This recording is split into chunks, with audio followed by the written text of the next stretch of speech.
One day, he was involved in a traffic accident, and when he woke up, I had been reincarnated as a genius teacher at a magic academy. Named Chris. But whether it was a trick of the gods or fate, this person had a major flaw. In this world where every living being except monsters can use magic, he was an illegal player, someone completely unable to use magic. There was only one way to avoid being deemed a monster and executed: to fully play the role of a lazy, but secretly talented teacher and keep fooling the gifted students around him. However, maybe he played the role too well. At the beginning of the story we see Valdar Academy. And an announcement is made: Valdar Academy graduation representative, Michael Foxon. Michael Foxon, step forward. Michael Foxon comes forward and addresses everyone, and he says, "Hello, everyone.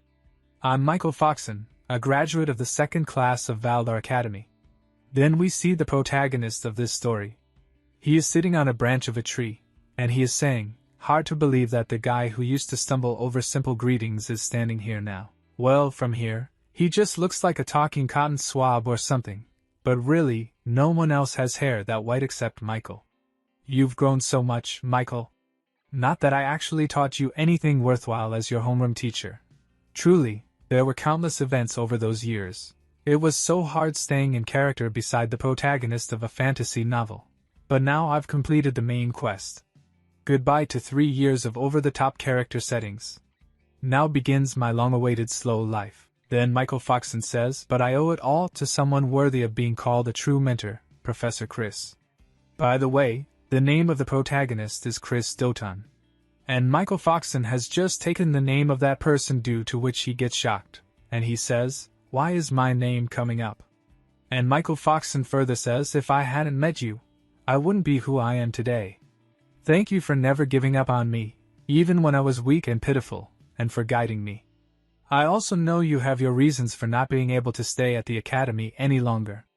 So please, give me a chance to repay you. I'll follow you for the rest of my life." Chris Doton is in great shock and says, No. You're the protagonist. Your story is just getting started. The whole world is waiting for you. Do you have any idea how many scouts came just to recruit you?" Michael Foxon further says, "And it's not just me. All of us, my classmates, trained by your hand, we've gathered here for one purpose: to follow Chris Doton. We, all 5 of us, pledge our loyalty to Chris Doton." Chris Doton gets stunted and says, "Wait, what is this situation? How did it come to this? I'm just an ordinary, powerless person from another world who can't even cast a single spell. Did I mess up the character settings?" Chris Doton tells about his story and he says, "This all started before I ever became a teacher at Valdar Academy, right after the car accident. That day, as my consciousness faded, something suddenly appeared in front of me. A system window opened in front of him, main quest. The Earth God's wish, a new life. 2. Something. Accept quest? Yes or no?" Chris Doton is looking at the system window in surprise, and he thinks, "What the heck am I seeing? Am I really about to die?" That's what I thought, until I saw that one word. I want to live. There's no way I'm dying here. My life is just getting started. In that moment, I chose to live. Without hesitation, I pressed the button. Yes. Then his eyes open inside the novel. He wakes up in a shock. A lady is standing in front of him, who is happy that Chris Doton has woken up. Chris Doton was surprised to see the things around him, and he thinks, Wait, she can't see the message window? But more importantly, when Chris Doton heard his name from that lady, he was surprised. Then that lady gives Chris Doton his ID card and says to him, "Yes, Mr. Chris Doton. Here is your ID." Chris Doton looks at his ID card and it is written in it that he is a new teacher. His name is Chris Doton and he is also a teacher of Valdar Academy. And he says, "New teacher at Valdar Academy? Wait, this isn't even Japanese. Why can I read it? Today was supposed to be your first day. The entrance ceremony has already ended, but since it was a train accident, the Academy will understand." Train accident. Then he says to the lady, "Excuse me, could I borrow a mirror?" Then the system window opens in front of him. Main quest, the Earth God's Wish 1-1, welcome. You have been reincarnated as Chris Doton, a new teacher at Valdar Academy. You will spend the next 3 years completing quests as Chris Doton. Chris Doton thinks, I've been reincarnated. No wonder those cheesy iSky lines felt natural. And Valdar Academy, that's from the fantasy novel I used to read for fun. The Strongest Demon King Hero, the story of a weak protagonist who awakens as a demon bloodline heir, sweeping aside all enemies with cheat abilities, and ends with world domination and a harem. Classic. But that was a while ago. I don't even remember how many chapters one read. Also, who the heck is Chris Doton? Chris Doton is looking at the system window. A teacher must have disciples. Reach the front gate of Valdar Academy within the time limit. Reward: Map of Valdar Academy, April 1st, remaining time, midnight. Penalty: death. Chris Doton gets a huge shock when he sees the penalty. And he punches the system window and says, penalty: death? I just died, and now you're saying I'll die again if I fail. The lady is shocked as she could not see the system window. Also, she cannot understand Chris Doton's problem, and she says, Mr. Chris, you need rest. Wait, who are you yelling at? Next day, Chris Doton leaves for the academy, and he is mumbling on the way, and he says, I forced her to discharge me early, but I'm still kinda sore. Also, starting out as a new teacher with barely any money sucks. Half my savings vanished at that clinic. So far, all I've figured out is that the currency is gold, and the academy is a half-day's walk from here. Also, who is Chris, really? Still, I've always wanted to try this. Status window open. And Chris Doton starts looking at his status. Fame, 0/shut-in mage, magic, S/human magic crystal, strength, F/good condition, agility, F/like a snail, defense, F/like a wet sheet of paper. Skill, illegal players cannot use skills. Chris Doton gets a little surprised and says, what? 3 Fs and I can't use any skills? Okay, stats are one thing, but I can't use magic? And illegal? Did I reincarnate through a pirated version or something? This is bad. Really bad. In this world setting, the only beings who can't use magic are monsters.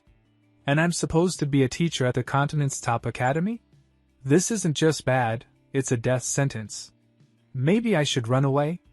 At this rate, my last words are gonna be, can't use magic, but I swear I'm not a monster. But Chris Doton looks at the remaining time, which is just 23 hours 52 minutes and 48 seconds remaining. And so he says, I get it. I don't have time for this. This is my second chance at life. The one bit of luck. My fame is listed as shut-in mage, and I do have experience. I once got reported in an online game for too realistic role-playing. That just means it was good. So, I'll play this as the mysterious, super powerful mage who never shows her true strength. For 3 years, I will survive by pretending I'm the real deal. Then we see the gate of the Welder Academy. A statue in the form of a monster key is guarding the gate, but he is getting very bored, and he thinks the entrance ceremony was a week ago, so no one's around. Then he feels something dangerous, due to which the stone statue starts sweating. When he looks ahead, he feels a dangerous aura which is coming from our protagonist. And he gets scared and he thinks, who's this guy? What immense magical power. Must be a teacher. I heard the new teacher got into a train accident.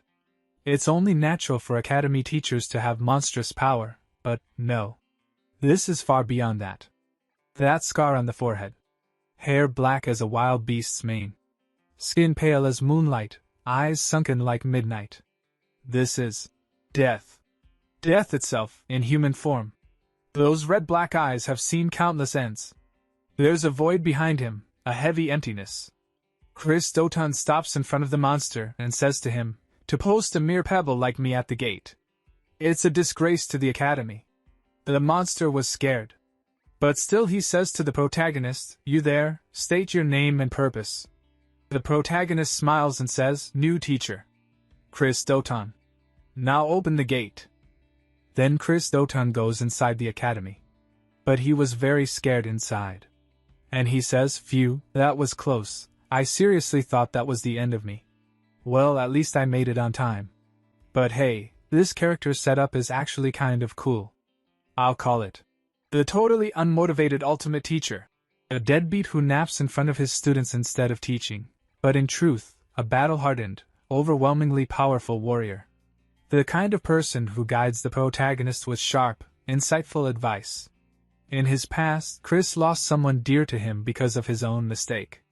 He hit rock bottom, until the headmaster of the academy appeared before him. That's how he ended up reluctantly coming here. The most important part of this backstory?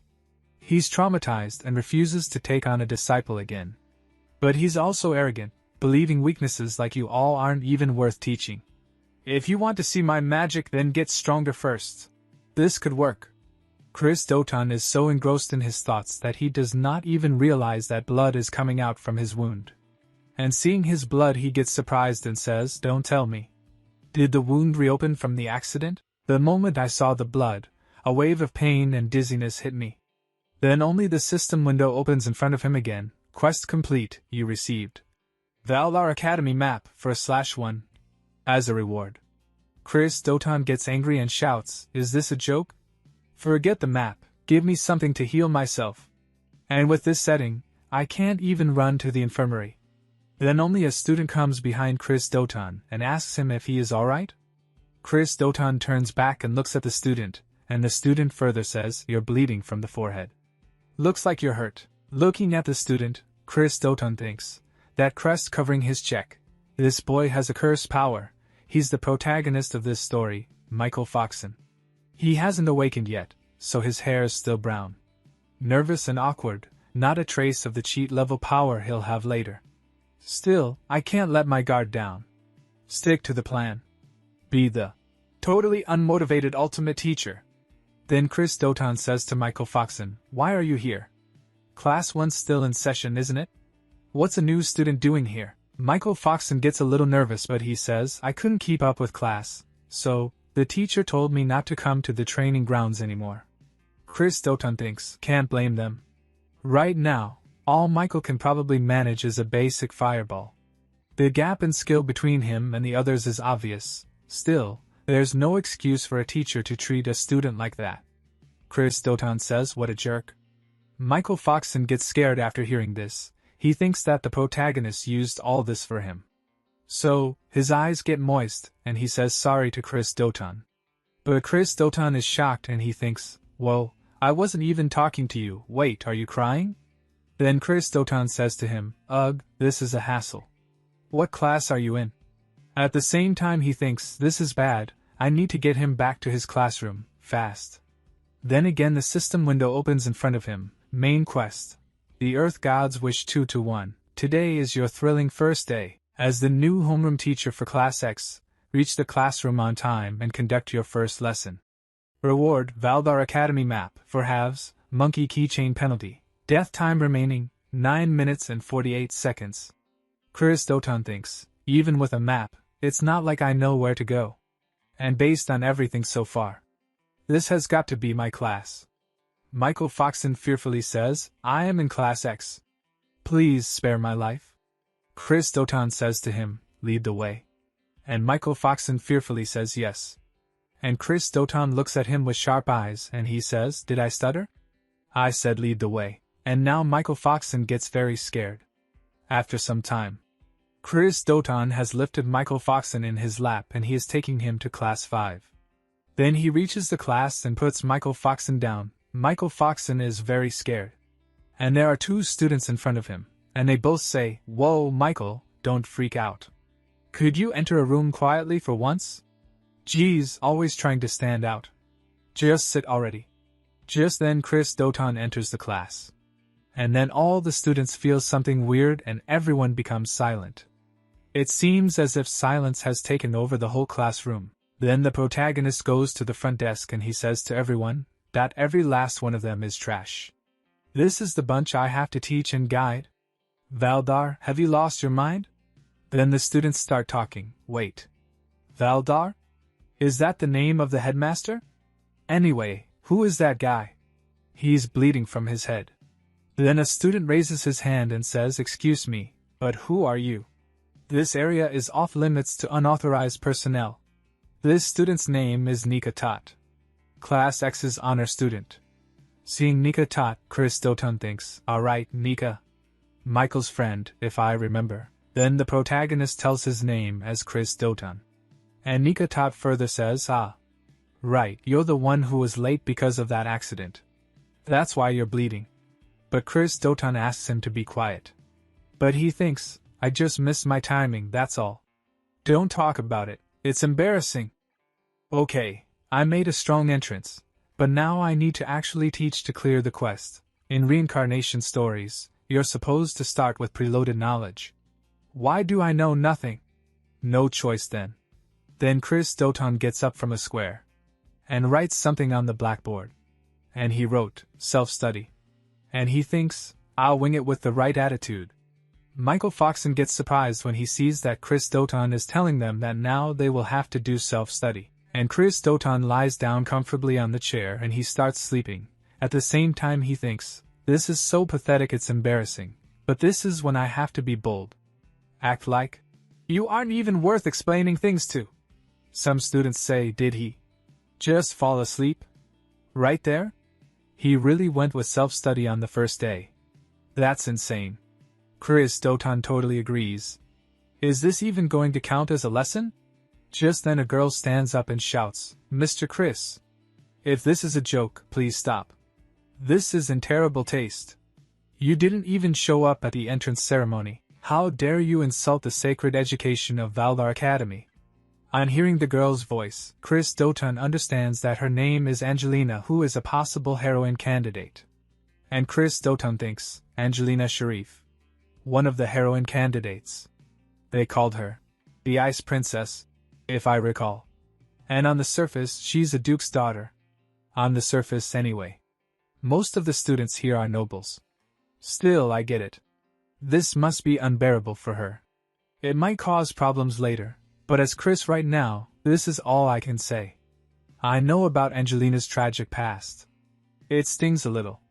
But, then Chris Doton tells Angelina in a stern voice, if you're unhappy, then leave. And Angelina gets shocked on hearing this. And Chris Doton further says, you didn't hear me? I said if you're not satisfied then get lost, Angelina Sharif. But Chris Doton thinks, I'm so sorry, Angelina. But Angelina says to Chris Doton, what did you just say? So Chris Doton says, don't make me repeat myself. If you don't like my class, get out. But he thinks, sorry, Angelina. Forgive me for being the kind of teacher who can only say things like this to a previous student. Angelina starts grinding her teeth in anger. Then she says, I have no interest in learning anything from someone like you. Michael Foxon tries to stop her, and he says, Angelina. But leaving the classroom over this. But Angelina says to him, with your ability, I doubt you'd keep up with any lesson anyway, and I don't have time to waste on some worthless teacher. Listening to Angelina's words, many other students also start leaving the classroom. And Chris Doton is watching his students leaving and he thinks, Dad, I figured this would happen. They're all proud nobles, after all. I wonder how many will even stick around in the end. I braced myself for this, but still. If I get fired. What then? All I can do is trust the headmaster to have my back. Then the system window opens, quest cleared. You resend. Map of Valar Academy 2/4. And monkey keychain. As rewards. Chris Doton thinks, for now, I survived. Oh? It just happens that only the main characters are left. The protagonist Michael, the honor student Nika, and the potential heroine surrounding the main character. The twin-tailed girl is Dolce. The other girl is Belle, the healing-type support. And one more who's not here yet. I'll introduce her later. Now then. Time to act like a real mentor and say something wise. Chris Doton stands up and says, teach magic half-heartedly and people die. Hearing Chris Doton's words, all the pending students' ears perk up, and they all get shocked, and Chris Doton says, that's why Valdar Academy is a training ground for killers. Give a deadly weapon to someone who can't even control their own mana, and it won't be them who dies, it'll be someone else. Calling it an accident or mistake. That's just sugarcoating reality. Do you have the resolve to bear that responsibility? But all students become quiet. And no one says anything. Then Chris Doton starts leaving from there. After some time, Chris Doton comes out of the classroom and stands near a wall. And he starts laughing and he says, I think my lifespan just shortened by 10 years. Creating a character whose life depends on their performance really is a whole other level. I need to adjust to this reality, and fast. Oh, right. That monkey keychain I got as a reward. What is this? Chris Doton has a small monkey keychain in his hand and Chris Doton is happy seeing it, and he says, what the heck? It's adorable. I personally love it, but if Chris carries this around, it'll totally ruin the vibe. I wonder if it has any effects? Then suddenly the system window opens in front of him, and it says, equip item. Monkey! Chin? Yes or no once equipped. It cannot be removed for 5 minutes, choose wisely. Chris Doton says, so I won't know the effect until I equip it? Alright, let's just check what it does. The system says, you equipped, monkey keychain. While equipped, your agility increases by 1 rank. From F snail to E big bros snail. And Chris Doton becomes happy seeing this and he says, an entire rank boost to agility. This is a cheat item. As long as I hide it under my clothes, it's fine. Higher agility means better offense and dodging. The system further tells Homer, while quicker speech will end with key. Example. The system is truly generous key. Chris Doton gets surprised on listening to the system's words. But he controls himself and says, what? Did you just say? Are you implying I'm a monkey? And Chris would never talk like that. A girl is watching all these actions of Chris Doton from behind, and she gets a bit surprised. Then she takes Chris Doton's name. And when Chris Doton turns back and looks, she is standing there.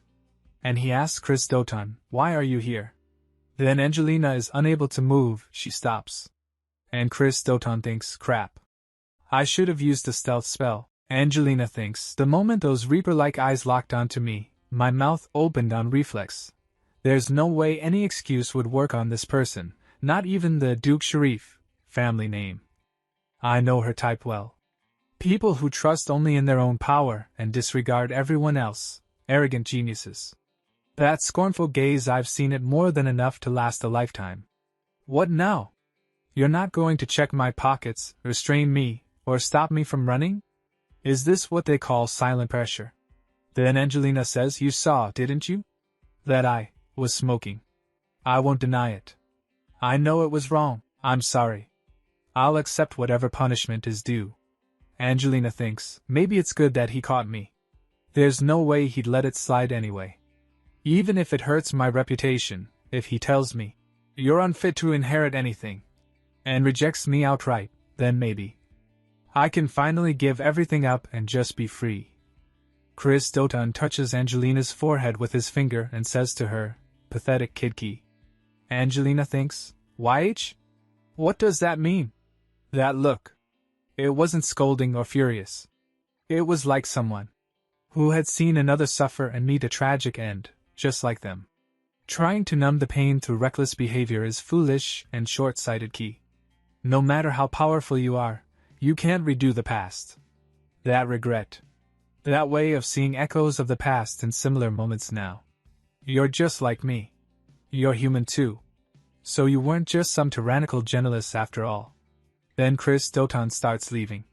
And Angelina gets surprised when she sees a monkey keychain near Chris Doton. And she thinks, that monkey doll doesn't match your appearance at all. You must have gotten it from someone important, or maybe it's a memento. I'm sorry for reminding you of something painful, and for acting out of line despite being such an amateur. But Chris Doton thinks, by the way, enforcing a no-smoking rule on campus doesn't fit your character at all, right? Wait, was she able to tell my speech turned into tea? After some time, Angelina comes back to her classroom and sits down. Chris Doton is surprised to see that Angelina is back? And Angelina says, that's don't misunderstand. I was just curious about Belle Fruzia's healing magic, that's all. And Nika Tot gets excited and he says, so, X class now has me, Nika Tot, Michael, Dolce, Belle, and Angelina. That makes 5. It's like a small elite unit. So cool. And Chris Doton thinks, well, the rest of the students all requested transfers out of this class. Dolce says, I wanted to show those useless extras what we're made of, right, Michael? Chris Doton thinks, as expected of Dolce. A real little devil-type heroine. And Belle says, Dolce, don't tease Michael. The teacher is about to explain today's lesson. Face forward. Professor, what will we be doing today? Chris Doton says, well, I guess it's finally time for a real lesson. If I could avoid it, I would. Then he says to the student, today's lesson is field training. And the system says to Chris Doton, main quest, one of the Earth God 1 to 3, first real tracking mission. Take the X-class students to Vinitz Plains and slay monsters. Complete all objectives within the time limit. Reward. Map of Valdar D, 3/4, rusted sword penalty. You already know, right? Monsters defeated 0 out of 50. Time remaining, 24 hours. After some time, we see the beautiful place. Then a teleportation formation opens and Chris Doton and his students come out from it. And Angelina says, the Vinitz Plains? So this is where the field training will take place. Nika Todd is excited. And he looks at Chris Doton with shining eyes and he says, wow. Professor, we haven't even been given weapons yet, and you're already using teleportation magic? But Chris Doton thinks, no, that wasn't me. We were just in the classroom, and the next thing I know, we were here. What's going on? Spatial magic isn't something students can use. And then Dolce looks at Chris Doton's head and she says, wait, there's a shadow over Professor's head. And the students think, that must mean we were summoned here by someone else. That's a horned rabbit. There are horned rabbits behind Chris Doton. And the system tells Chris Doton, teleportation by an unknown party confirmed. You have arrived at the designated location. And Chris Doton thinks, we were brought here by a third party. Dolce shouts, it's a horned rabbit. Angelina says, Professor, there's a boss monster right behind you. Chris Doton looks back in fear and thinks, am I going to die? And the system tells Chris Doton that the remaining time is 23 hours 59 minutes and 59 seconds left. Until now he had not hunted even one of the 50 monsters. And there are 2 dangerous monsters in front of Chris Doton, as well as the boss monster. And Chris Doton thinks, get a grip. Right now, I'm Chris Doton. What would he do in this situation? To him, this kind of thing wouldn't even count as playtime. He'd probably use it as a chance to test the students. Then Chris Doton shouts and says to the students, you fools. Have you already forgotten why we're here? Angelina says, what? You can't be serious. You expect us to train in this situation? Do you even know what's behind us? But Nika Todd is excited and says, get it now. Angelina. That must mean Professor will handle the boss himself. We just have to take care of the smaller ones. Chris Doton gets happy and thinks, what a model student. He just saved my character with that perfect interpretation. Dolce says, so we're just on minion clean-a-do? And Angelina looks at Chris Doton with scared eyes but she says, that I understand. You must have a plan. I believe you wouldn't knowingly put us in danger. And Angelina takes out her spear and stands in a fighting posture. And she moves forward and starts attacking the monster. And seeing this, Belle says, leave support to me. If anyone gets hurt, I'll heal you right away. Michael Foxon starts gathering fire in his hands to use his fire magic. Chris Doton is happy to see Michael Foxon's fire magic and he thinks, great job, everyone. As expected of the story's main cast and their companions. This is going smoothly. Slowly, all the students together start killing the monsters and slowly the number of monsters killed is increasing. But then the monster's saliva drops on Chris Doton's shoulder, feeling which Chris Doton is shocked. When he turns back, there is a 3-horned rabbit in front of him and Chris Doton gets a little scared after seeing it, and he thinks, right, I forgot that guy was here. Honestly, I'd rather pass out before I even feel the pain. No, it's too soon to give up. Even if I get eaten, there's still a chance I survive. If I fail this quest, I'll definitely die, so it's smarter to choose the first option instead. Then Michael Foxon sees that Chris Doton has been attacked by Boss Monster and eaten. And seeing this, Michael Foxon gets a big shock and he starts running to save Chris Doton. But he thinks, right before my eyes someone died. Again. Is it because I'm weak? Because I'm a failure? Who can't even defeat a single monster? Is this my fault? Just then Belle goes and stops Chris Doton. And tries to make him understand.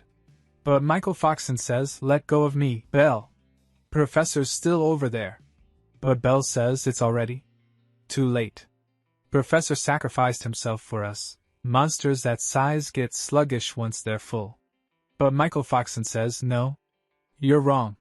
Belle, you're good at healing magic, right? With your power, maybe we can still save him. But Belle says, I'm sorry, Michael.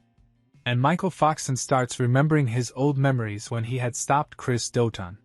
And he had told him, I know I have no right to say this. Booty want to be stronger. I want to be strong enough to take on all responsibility on my own. If I can do that, I'll do whatever it takes. Michael Foxon thinks, he's going to laugh at me again, right? Then Chris Doton smiles and he had told Michael Foxon at that time, you will become strong, Michael. Michael Foxon remembers all these things and says, he was the only one who ever said that to me. No one else ever believed in Dolce shouts, let's just fight our way out of here ourselves. It'd be faster than waiting around, and Michael Foxon thinks, that's why I want to give everything I have today. People like all of you are what it means to be strong. I'm just a burden. I should have been the one eaten instead. Michael Foxon is lost in his own thoughts, and is not listening to Belle's words. Tears are falling from his eyes and he is thinking, it wasn't Professor or Mom who should have died. Then the demon inside him says, it should have been. You want power, don't you, Michael? Then take my hand. Let us become one. It was me. And the demon inside Michael Foxon was about to control Michael Foxon's intellect. Then Michael Foxon stops, and he hears someone's voice. And someone says, everyone stop. And the protagonist appears in front of them, covered in blood. He has killed the boss monster and asks, why are you running? Can't you see the monsters still swarming around us? Chris Doton and his students have killed 27 out of 50 monsters so far. The quest is already half completed. Nika gets happy to see Chris alive and says, as expected, Professor? You're alive. Did you let yourself get eaten on purpose to attack from the inside? Chris thought, no way. Thanks for interpreting it like that, though. Then he said, you're noisy. I told you today was your field training, did not I? You forgot your objective and tried to run away. On listening to Chris's words, Nika again goes ahead to fight with the rabbit monster, and he says, I'm sorry. I'll return to training right away. Belle tells him, Nika-san, it's dangerous to go back alone. Then Dolce says, Professor, even if those idiots manage to get through that, my eyes won't miss a thing, you know. I'll find out what you're plotting sooner or later, so look forward to it, okay? On listening to Dolce's words, Chris thought, yep. This kid is definitely my top threat. Scary. Scary. I wish I could switch classes. Seeing Chris safe and sound, Michael and Angelina have tears in their eyes. But Chris is a little confused as to why they are getting so emotional. Anyway, seeing them both, Chris thought, are they crying because of me? What kind of protagonist is this girl, and she still hasn't fully awakened? Angelina said honestly. Was it really necessary to go that far? Even after you were eaten, we kept fighting without giving up. I thought this was a kind of test. But if you had the power to defeat it in one hit, you should have done it from the start. That was way too dangerous for just a performance. Chris thought, what should I do? They're misunderstanding everything, but I don't really feel like explaining. Because, by eating me, who possessed S-rank magic power, that monster, its stomach just burst from overeating. Then he said to both of them, I believe I said if you're unhappy with my methods, then leave. Also he thought, anyway, let's calm them down and get them back to training. Angelina said, I will never make the same mistake again. Michael said crying, I am sorry. Please don't abandon me, Professor. Chris thought, I'm kinda feeling guilty now. Chris said, then you all get going too. At the same time he thought, I really do want to explain everything properly. But every living being in this world possesses magic power. Among them, Monsters are born with relatively little magic power, so they have no choice but to absorb it from other life forms. The human species in particular, which holds overwhelming amounts of magic power, is often targeted by monsters. Magic power, as human magic crystal. However, all I have is an overwhelming amount of magic power. In other words, to them, I'm the ultimate dish, premium foie gras topped with caviar. But what happens if you try to stuff a watermelon into a small plastic bag? Magic power that exceeds capacity can't be absorbed and just bursts the container. Well, I didn't really think it would go that smooth. Anyway, now that the boss is dead, the small fry would normally come after us. Dolce attacks the rabbit monster using water magic, while Angelina attacks the monsters using birth magic and freezes them. Chris is shocked to see their power level and thinks, but these kids are perfectly in sync even without being taught anything. It looks like I don't need to worry. In that case, at the very least, I need to be able to protect myself. Chris uses monkey keychain, item monkey keychain equipped. While equipped, agility increases by 1 rank. F snail, to big bro E snail. Chris is about to fight the rabbit monster and he thinks, I probably won't need to give the students any more orders, so I'll boost my agility here. But the rabbit monster has more agility than him and Chris barely dodges the punch. But he still gets a little injured and his heart is pounding, and he thinks, hi. If I were still F rank, half my cheek would have been gone. I'm not Ampa Man, you know. The other students are easily killing the rabbit monsters and so far they have defeated 49 out of 50. And Dolce smiles and says, I'm so sorry, I thought I got them all, but it looks like one slipped through. Someone is watching them all from a distance, and he is sitting on top of a dragon, and he says, I can't believe it. I thought it was just a possibility, but it's really Chris, isn't it? Seeing him, Chris thought, who is this guy? He totally looks like he's screaming, I'm the mastermind. With that appearance, wait a second. Could he be the one who teleported us here? The man comes down and says to Chris, where have you been and what have you been doing all this time? How long has it been since I last saw that beautiful face? Do you know how much I've wanted to see you? Chris is a little confused. He thought, wasn't he wearing a hood to hide his identity? And what's his relationship with Chris? That's the look of a maiden in love. Chris tries to remember who is the man standing in front of him. His students are also surprised and they also want to know who that man is. Chris thought, you've got it all wrong, everyone. I seriously have no idea who this guy is. The man says, what's the matter? Aren't you happy to see me? If you're still mad about what happened back then, I'm sorry. Chris thought, what are you talking about? And where did Chris even meet this guy? Ah, no good. I have to pretend to be Chris, for now. Michael calls Chris from behind but Chris does not reply.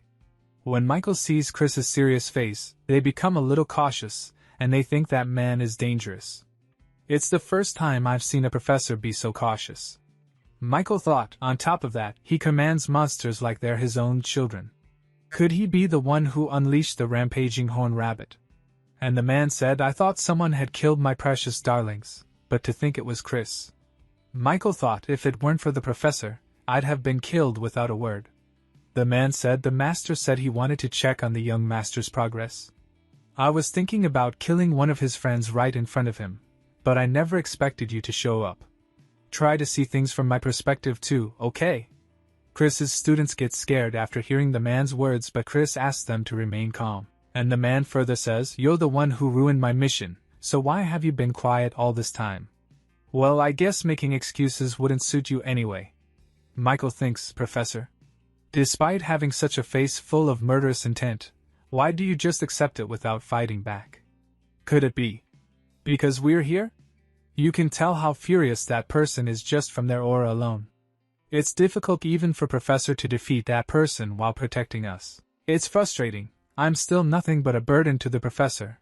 With my current power, I can only manage to finish off monsters that are already near death. Then the man says to Michael, you're just following the Master's orders too, so I won't get in your way. But if you smiled and said, good job, to me, it would lift my spirits. Michael thinks, but that person also seems to care deeply about the Professor. No, but look at Professor's eyes. This is just his selfish form of courtship. The man says, if it's difficult, I'll set things up for you. You've always praised my face for being beautiful, after all. But then Chris summons the sword and points it at the man's neck. Because of which the man gets surprised. Michael was nervous because Chris took action and placed the sword on the neck of that stranger. And he tries to understand what just happened. And he thought, what just happened? Where did that sword even come from? There are only a handful of people on the continent who can wield creation magic. But if it's Professor Chris, maybe it's not impossible. Then Chris said to the stranger, what nonsense have you been spouting all this time? Talk in your sleep, you trash. The stranger gets a little nervous, but he says, so you're still holding a grudge about that, huh? Chris smiled, but inside he was nervous, and he thinks that I am saved. It's thanks to the protagonist defeating the 50th one. I can't tell you how much I wish for it in my heart. I was praying that even just one of those lying on the ground would be finished off. A little while ago. Michael was disappointed that his power level is not equal to Chris and that stranger. So he was sad, but he did the right thing by killing a monster. Due to which the task which Chris got from the system, of defeating 50 monsters, was completed. Due to which Chris got a reward from the system, and the system tells him, as a reward, you have obtained Map of Vital Academy, 3/4, and Ancient Sword. Remove the monkey key holder, and equip the rusty sword. And as soon as Chris gets the ancient sword, he asks the system to equip it quickly. And the rusty sword gets equipped. That is why Chris had the rusty sword in his hand, and he placed the sword on the throat of that stranger. And the system tells him about the rusty sword, which can cut through most things. Usable durability, 3/3. Chris says thanks to Michael, and he thought, thanks to him, I somehow managed to protect both my life and my dignity. Well done, Michael. Then the stranger said to Chris, doesn't seem like you're in the mood to talk today, so I'll come back another time. If you ever need help, you can always contact me through the master. But Chris said to him in harsh words, if you don't want your mouth torn open, then disappear already. But he thought, I'm really glad you quietly backed off. Then the stranger goes away from there. After he left, Michael looked at the students, and all the students were scared. Dolce said, man, I seriously couldn't even breathe. I ran out of mana. Michael asked if she is okay, but Chris does not answer him. He tells Angelina, send a messenger to the Angelina Academy. Tell them we need a carriage for our return. Angelina said, understood. In that case, I wish we had called for reinforcements sooner.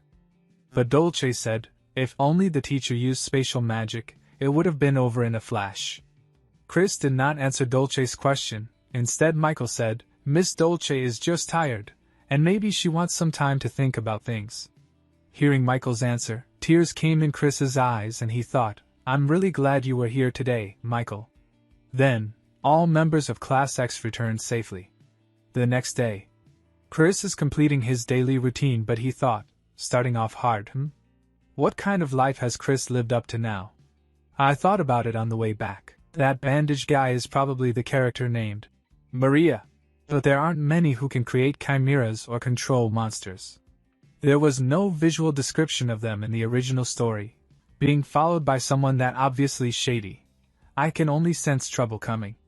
What Chris had thought happens exactly like that. There is a man in front of him, seeing whom Chris is confused.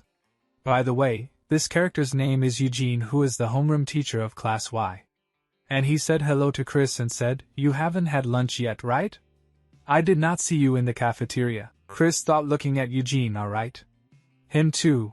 What happened during this field training was so abnormal that the students of Class X were summoned immediately by the principal.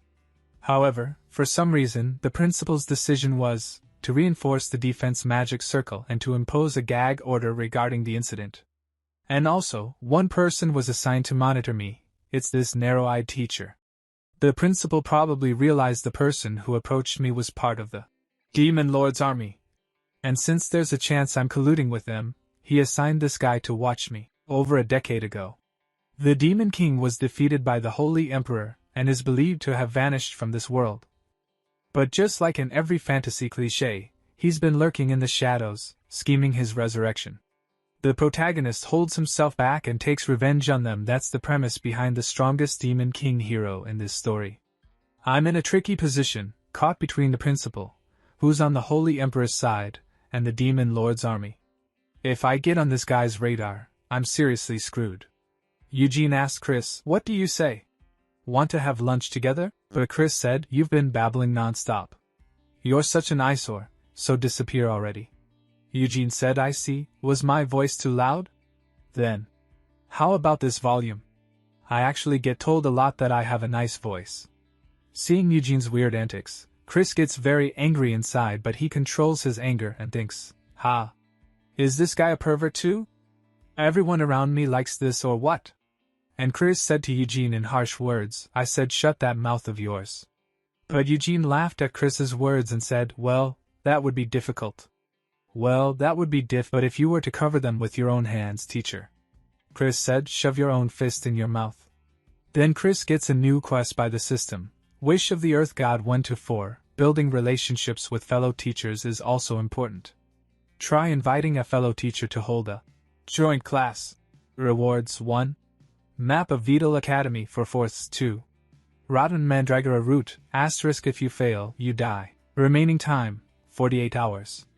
Chris thought, they're not even trying to hide their malice anymore. Do it or die is basically the default now. At this point, I have no choice but to use this guy. He's the homeroom teacher of neighboring Class Y. He has the most students who transferred from Class X. But how am I supposed to bring up something like that while staying in character? It's not like I'm a tsundere character. No, wait. The quest says to hold a joint class, but it doesn't say we have to become friends. In that case, there's no need to force myself to act nice. Then Chris said to Eugene with a serious face, "Hey you. Because of you, I wasted 5 whole minutes of my time. I'd love to make you pay for that right now, but may my master come to love many more things. If that happened, that child would end up sad." Chris felt a little cringy while saying all this and thought, ugh. Even though I made this backstory myself, it's so painfully cringy. Chris continued and said, "If you want to get close to me that badly, let's have a match. The trash you were teaching and the scum I raised. We'll see who is better." At the same time he thought, of course he wouldn't refuse. The principal ordered him to approach me and to extract information that altered all. Eugene asked, "Do you mean a match between our students?" Chris said, "If I win, don't ever show your face in front of me again." Eugene thought for a while and then said yes. And smilingly said, "You come up with surprisingly fun ideas. Then if I win, will you treat me to a meal?" Chris thought, why is he so obsessed with food? It's such a mystery. Then he said, "There's no chance you'll win?" Eugene said, "Well, fine. It sounds fun. So, when should we do it?" Then Chris says, "Tomorrow afternoon." Eugene said, "Got it. Then see you tomorrow." Chris turns back and starts leaving, but he thinks, the outcome doesn't matter. As long as we can hold a joint class, that's enough. But honestly, with all the nerdy characters in Class X, I don't really think we'll lose. And someone was secretly listening to their conversation. And we see that it is Nika. And Nika has completely heard their conversation and he says, "Teacher, are you having us compete against another class because you believe in us?" The entire academy was buzzing. Whispers turned to shouts in the hallways.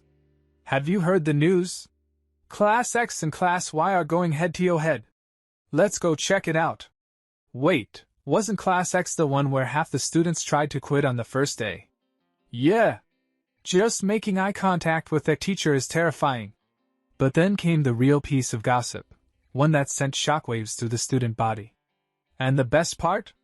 It's not just about bragging rights. Professor Eugene's date is on the line. Meanwhile, Nika Tot burst into his classroom like a whirlwind, flinging the door open with a dramatic crash. "Everyone! Are you all here already?" Inside, his 4 closest classmates looked up in surprise. Dolce, lounging lazily at her desk, yawned. "You called this an emergency, so I came. What's going on?" Angelina, twirling her ice blue hair with a smirk, sighed. "I've got dinner plans, so this better be quick." Nika grinned.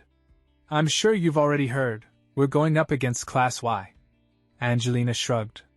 "Yeah, teacher said she'd explain it again, but there's gotta be more to it than that, right?" Nika leaned in, voice lowering conspiratorially. Bet you didn't hear this part. If we lose, Professor Eugene gets to go on a date. The room fell silent. Wide eyes. Jaws dropped. Wait, what? Dolce choked. Angelina laughed in disbelief. Haha, wait, are you serious? You sure you didn't mishear or just imagined it? Nika crossed his arms, puffing out his chest. I'm a tot. And tots don't lie. I overheard them myself. They were talking about it. Michael, usually quiet, perked up. A date? With our teacher? Dolce added with a teasing grin. I mean, technically eating out with someone of the opposite sex is a date, right? But this is the first time anyone's heard anything like that about Professor Eugene. Angelina mused aloud. True. I always figured he was more of a lone wolf. Nika slammed his fist into his palm. And then Professor Chris totally snapped, said if Class X wins, don't ever show your face again. That means Professor Eugene believes in us. We gotta go all out and make him proud. So basically, we can't lose, understood? Michael's eyes blazed. Okay, I am curious about the date. But there's no way we're losing to Class Y. We can't let the professor down. Angelina laughed, watching Michael's fists start to spark. Whoa, your fists are literally sparking, calm down. Meanwhile, Professor Chris stood by the training grounds, watching students gather. She sighed. This whole date thing's gotten way out of hand. Across from her, Professor Eugene approached with his usual unreadable expression. Chris eyed the difference between their classes. Just look at that numbers gap. There's no way this is balanced. Eugene spoke first. Are you familiar with the match format? One-on-one duels. First team to 3 wins takes it. Chris scoffed. Humph, what a hassle. Wouldn't it be faster to just let 'em all brawl at once? Eugene shook his head. It's too early to teach them team battles. Chris raised a brow. Oh? My students already pulled off combo attacks without blinking. That main character buff is ridiculous. Now then, choose your first fighter. Chris didn't hesitate. No need to overthink it. I've trained them well. Just level up and smash them down with brute force. Nika taught. Nika saluted, grinning ear to ear. Yes, sir. I'll return with victory in hand. Victory or death. Chris deadpanned. You don't have to go that far, it's just a match. At the arena, the referee raised a hand. First match, Nika Tot vs Serena Gale. Whoever hits 0 first loses. Match ends immediately at that point. Fighters, take your positions. 3, 2, 1. Begin. Irina lunged in first, blade flashing. Nika inhaled deeply, and in a flash, his sword lashed out in a clean arc clang. Irina's sword flew from her hands and she skidded back, dropping to a knee. The crowd gasped. Referee. Class X's Nika Tot wins the first round. Nika jogged over to Irina, offering his hand. You okay? Here, I'll help you up. She gritted her teeth but smiled. I'll win next time. Chris's eyes widened. What the? Why isn't anyone else shocked? She overheard the other teachers chatting. Not bad. Well, it is the Tots. I'd expect no less. Chris nearly choked. Wait, what? That's tank-level damage, from a support class? Michael, off to the side, beamed. Nika's gotten crazy strong already. Chris sighed in relief. Phew, glad I'm not the only one freaking out. Eugene smiled. Alright, who's next? Chris smirked. Just pretend to think it over. I already know who. Angelina. Angelina snapped to attention. Understood. I'll easily claim another win. Chris planned ahead.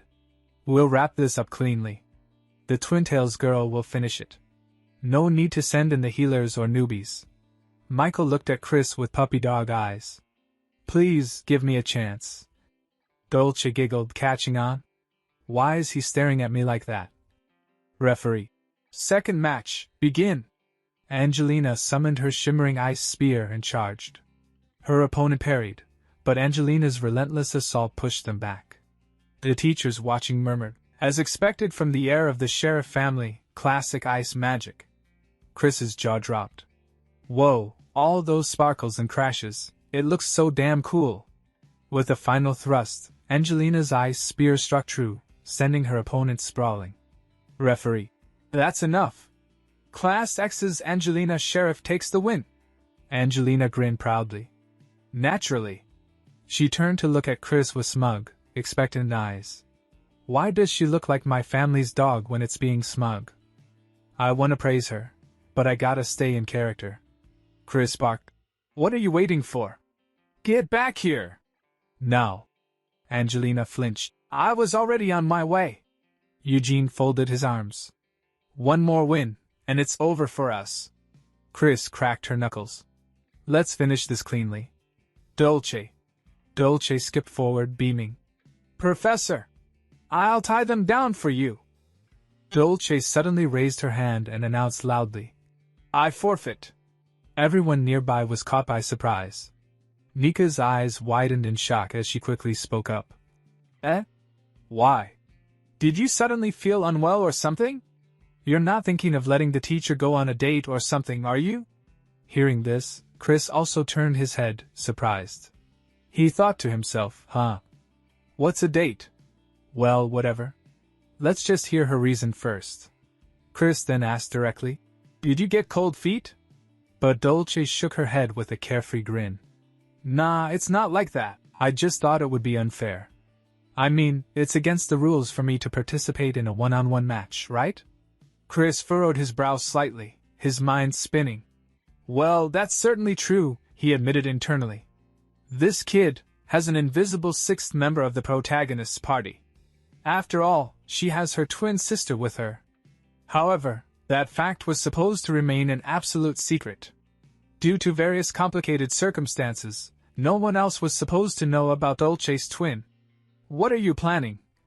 Chris wondered warily. Dolce then turned toward Michael with a bright, teasing smile and said, So win in my place, okay.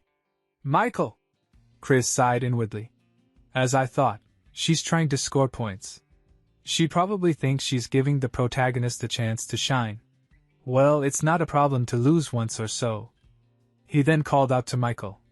Michael! Are you prepared? Michael clenched his fists tightly, his expression full of determination. Yes. I'll give it my all and definitely secure victory. Well, it's just a match between students, Chris thought, somewhat reassured. It should be fine. Now, the match officially began. Michael stepped into the arena.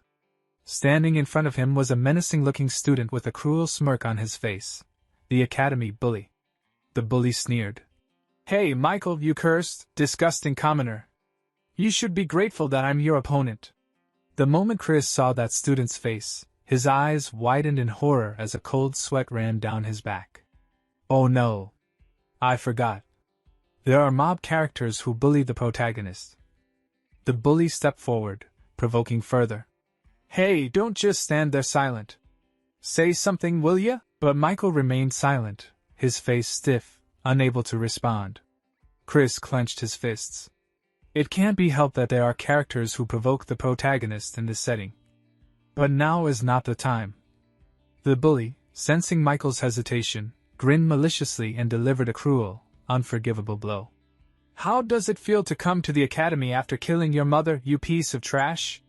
Michael's entire body tensed, his expression twisted in pain and anger. A sharp headache struck him. Don't say that, he managed through gritted teeth. Chris's nerves were on edge. It wasn't just his magic power that increased after that incomplete awakening the other day. That was something different from an awakening. A concerned teacher nearby leaned in and asked, What's wrong? Are you okay, kid? Michael gritted his teeth harder, glaring at the bully. No good. Quickly run away, he warned in a strained voice. Seeing Michael's condition rapidly deteriorating, Chris's heart pounded. That's a sign of going berserk. But the foolish bully ignored him and scoffed. Huh? What are you saying? Just stay still. I'll take you down in one hit. Chris could feel his nerves fraying. This is bad. Now's not the time to worry about character roles. Without hesitation, he shouted loudly to the entire arena. Match cancelled. But it was too late. A dark, ominous energy began pouring out of Michael's body, surrounding him like a thick, malevolent fog. The evil aura grew thicker and thicker, crackling in the air. Teachers and students alike stared in horror. Chris's face went pale as fear gripped him. It's over. He's completely turned into a monster now. The sinister, demonic presence around Michael intensified. His face twisted, his real, monstrous side, hidden beneath his usual gentle appearance, was now visible to all. A collective scream echoed across the arena. Monster! Monster! The students panicked and began shouting in terror. The bully who had mocked him earlier was now trembling in fear, his voice quivering as he pleaded. Please! Help me! Somebody! Michael's monstrous form slowly stepped forward toward the bully, his eyes glowing with hatred. At that moment, a familiar ding sound echoed in Chris's mind as a system notification appeared before his eyes. Quest difficulty may change depending on the situation.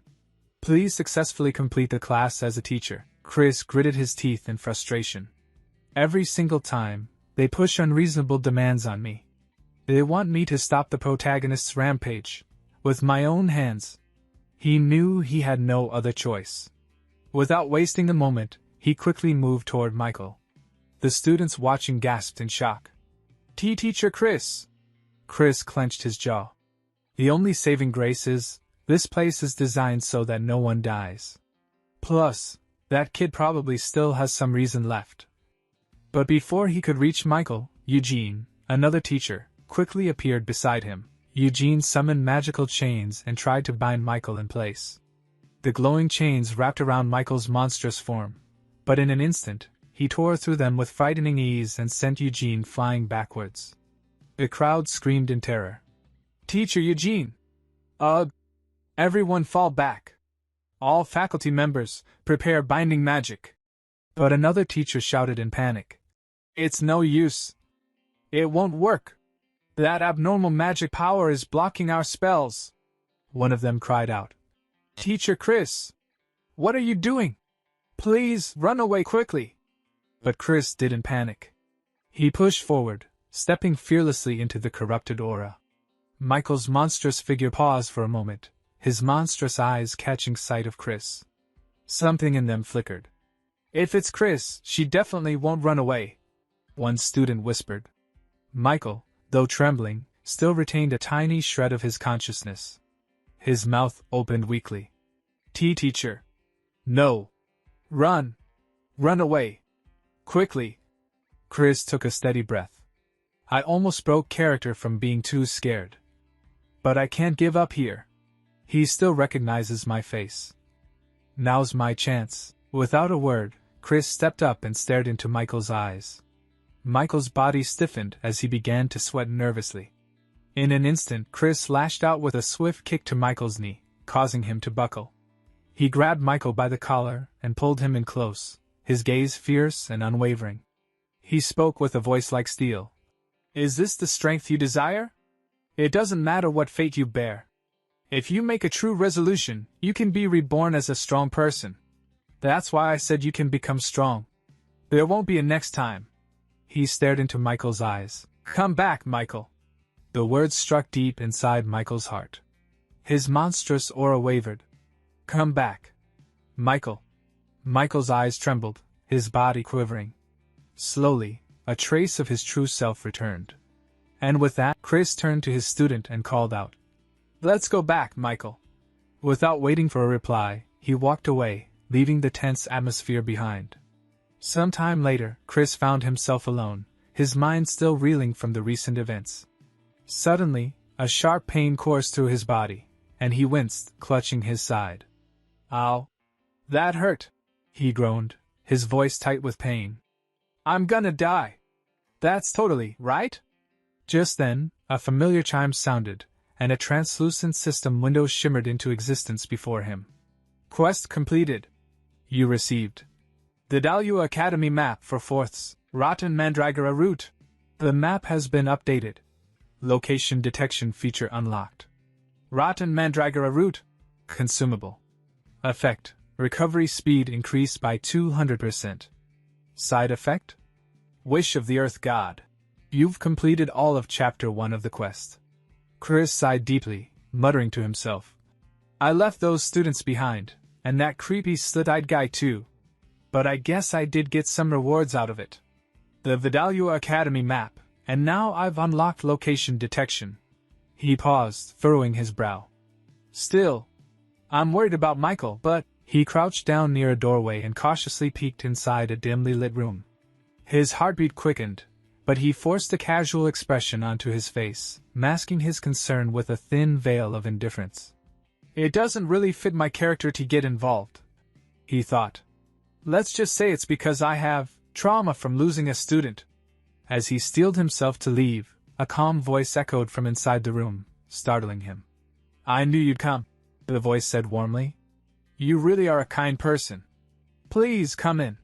Chris's eyes widened, recognizing the voice. He stepped inside, where Eugene awaited him with a faint smile. That was a reckless move, Chris scolded, his voice sharp, though not entirely devoid of concern. Eugene let out a short laugh. Ah, so you noticed? He replied, a glimmer of amusement in his eyes. Chris's gaze narrowed as a memory surfaced. Come to think of it, when he jumped in earlier, he didn't cast any defensive magic, did he? Did he really go in with just his body? Is he seriously that dumb?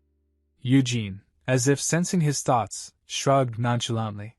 I was confident I wouldn't die, and if it let me earn a favor from you, it was a small price to pay. So, about our bet. Eugene continued, his grin widening. Technically, Class X has more wins. Chris shot him a deadpan stare. Obviously you lose. Eugene feigned contemplation for a moment, then burst into laughter. Then how about this? I'll treat you to celebrate your win, Professor. Chris folded his arms. Aren't you forgetting the conditions of the bet? Eugene winked. Well, I hit my head, so I might have forgotten. With a scoff of disbelief, Chris turned to leave. I'm done with you. Behind him, Eugene called out cheerfully. It's a personal invitation, so contact me anytime. Once outside, Chris let out a long, exhausted sigh. What the hell is going on? Was this a dating sim or something? How did it come to this? Before he could gather his thoughts, the system window popped up again with a crisp chime. From Chapter 2 onward, the route will branch based on player choices. Tap a choice to view route details. Route 1, Demon King. Route 2, Holy Emperor. Route 3, none of the choices. Chris squinted at the screen. What kind of choices are these? And why is there a tiny heart icon on the side? He tapped the explanation button. Demon King route. You've infiltrated Vidalia Academy as a spy for the Demon King. Your mission is to recruit Michael Foxon to the Demon King's side and conquer the world. Characters on the Demon King's side will be friendly. Characters on the Holy Emperor's side will be hostile. Chris grimaced. Turning the protagonist into a demon army member, huh? He switched to the next explanation. Holy Emperor route. You've betrayed the Demon King and decided to raise new talent at Vidalia Academy. Your mission is to make Michael Foxon swear loyalty to the Holy Emperor and stop the Demon King's resurrection. Characters on the Demon King's side will be hostile, characters on the Holy Emperor's side will be friendly. So you raise Michael as a Holy Knight instead, Chris muttered. Then came the final option, none of the choices. Seriously? Indecisiveness gets you hated, you know? Not recommended for the incompetent. Characters on both the Demon King and Holy Emperor sides will be hostile. Chris sighed, rubbing his temples. So I have to pick a side?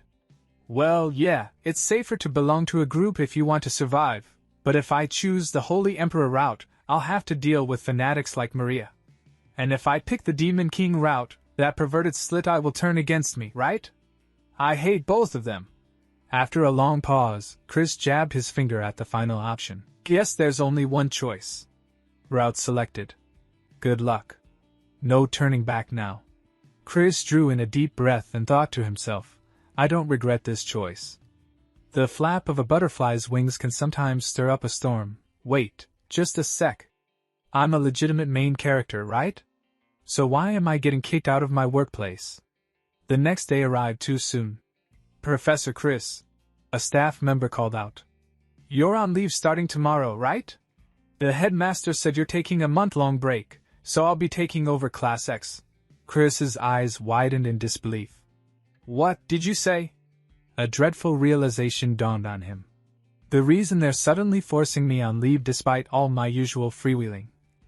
Holy Emperor side characters grow suspicious of you. Could this be because of the route I picked? A quick check of his status confirmed it. Route, none of the choices. Chris Doetin. Fame 10. Rumor. A suspicious person. He let out a sigh. Well, it did say people would grow suspicious. But the other routes came with way more risk. Besides, Chris is supposed to be the kind of character you can never tell what he's thinking. Didn't think I'd get kicked out though. The Demon King route is out of the question, and the wording in the Holy Emperor route, swear loyalty, bothers me. Fanatics show up in the original story too, and there's no guarantee Michael won't become one. And thanks to this damn setting, I can't even beg them to let me undo it. Let's just treat this like a nice vacation. Then, another system notification appeared before him. Wish of the Earth God. 2-1. Did you know? It's almost time for Parent Observation Day. Chris paled. That's news to me. The system continued mercilessly. The students' parents are dying to know how their tuition money is being used. As a professor living off their money, it's your duty to make Class X's Observation Day a success. On failure, 72 hours 00 minutes. Chris clutched his head in horror. You've got to be kidding me. Elementary school? I mean, can I even teach a class that's presentable? No, more importantly, right now I'm. He stared blankly ahead. Becoming an NET. A determined look crossed his face. This isn't the time to be calling it a vacation. I will return to work within 72 hours. For the sake of my survival. A while later, Chris's students were all seated in their classroom. Michael, surprised, turned to Bella and asked, Master's on leave? Bella nodded and replied, Yes, it seems a temporary master will be assigned for now. I don't know the reason though. Dolce scoffed. He probably got fed up and bailed. Honestly, he was never the kind to be tied down by teaching. I bet he just got sick of us. Angelina glared at her and scolded. Stop it. It's cowardly to badmouth someone when they're not here. Michael grinned. Saying that with a face like yours isn't very convincing, princess. Angelina's eyes welled up, on the verge of tears. What's wrong with my face? She snapped. Bella tried to ease the tension. Maybe he just needed some rest, or perhaps something unavoidable happened. At that, Nika suddenly stood up. That's right. Master took responsibility for the recent incident. As soon as Nika blurted it out, Bella smacked him on the shoulder, forcing him back into his seat. Both Angelina and Bella then glanced toward Michael, who was unnervingly quiet. His expression was heavy, and it was clear something was weighing on his mind. I knew my rampage made the master get summoned all over the place, but I thought it was all resolved with the principal's sealed order. Did the master take responsibility in my place? If a person truly resolves themselves, they can be reborn as a disciple, and yet I haven't even thanked him. Michael muttered under his breath, I have to do something. And then suddenly he shouted, Definitely, I'll bring Master back. Meanwhile, Nika came sprinting down a hallway, throwing open the door to a teacher's room. Temporary Master! It's urgent! Please convey my message to the principal, the teacher sighed. Sanai-kun? How many times have I told you, my name is? There's no time for that. Nika interrupted. Michael's about to lose control. The teacher pressed a hand to her forehead, muttering to herself, How many times has it been now? I only took this job because all the students here come from influential families. But they never listen to anything I say. How long is this ridiculous farce going to continue? She spoke aloud. Another rampage, huh? Fine, let's go. Back in Class X. As they arrived, the teacher wordlessly stared at Michael, who immediately launched into exaggerated acting. Something inside me is about to explode. Dolce, helping with the theatrics, tugged at Michael's clothes and muttered, That's not nearly dramatic enough. Put some real passion into it. Come on, strip off those clothes too. Bella, joining in, reassured them. Don't worry, I'll heal any injuries.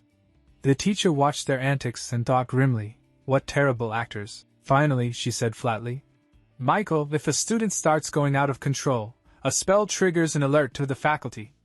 By the way, there's been 0 alerts so far. So no problem, right? Michael paused. I see, sorry. But Nika wouldn't give up. Only Master Chris can calm you down, right? Are you giving up already? Master will come back to stop you. The plan can't fall apart now. The teacher thought bitterly, Chris. What's so great about that rude man? I'll just have to endure this circus until Parent-Master Day. As long as I stay on good terms with their powerful parents, I'll be fine. But what the temporary teacher didn't realize was, after this ridiculous act, the students would stir up even bigger trouble. At another place, at an inn called Frog's Rest, the innkeeper was cleaning glasses while keeping a wary eye on Chris. 50 years running this place, and I've never had a guest like him.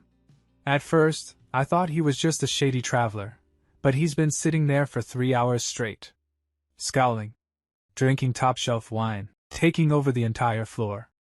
The atmosphere's so heavy, no other customers will even approach. What is this presence? Is he the demon lord in disguise? Is today the day this inn gets destroyed? No, surely not. Just then, another customer arrived. The innkeeper quickly welcomed him, but when he got a proper look, his face stiffened. It's Duke Sharif? Angelina's father? The innkeeper's heart pounded. And if that wasn't enough, another figure stepped in behind the Duke. It was Natasha Tot, Nika's mother. Honestly, she scolded, I told you not to take off your hood. See, you've left everyone speechless. The Duke replied calmly. Tot, I don't recall making any seductive advances. Natasha smirked. I didn't say anything about seductive advances, did I? You're well aware of how good-looking you are. The innkeeper's body trembled with fear. And before he could recover, a gruff voice cut through the room. Shouldn't getting rooms be the first priority? My head's pounding for the first time in years. The voice came from a short, red-haired man, Henry Bright, Dolce's father. Finally, someone normal-looking, the innkeeper thought with relief. Henry spoke. 3 rooms. Will 3 high-grade magic crystals be enough? I've been shut away in the magic tower for 80 years, so I'm out of touch with current rates. When the innkeeper saw the sparkling magic crystals, his jaw nearly hit the floor. T3 high-grade magic crystals, those could buy several inns. And did he just say 80 years? Oh gods, what day is it today? Just then, Natasha's gaze shifted toward the corner where Chris sat. Bright, she said cautiously. There's something I've been wondering about.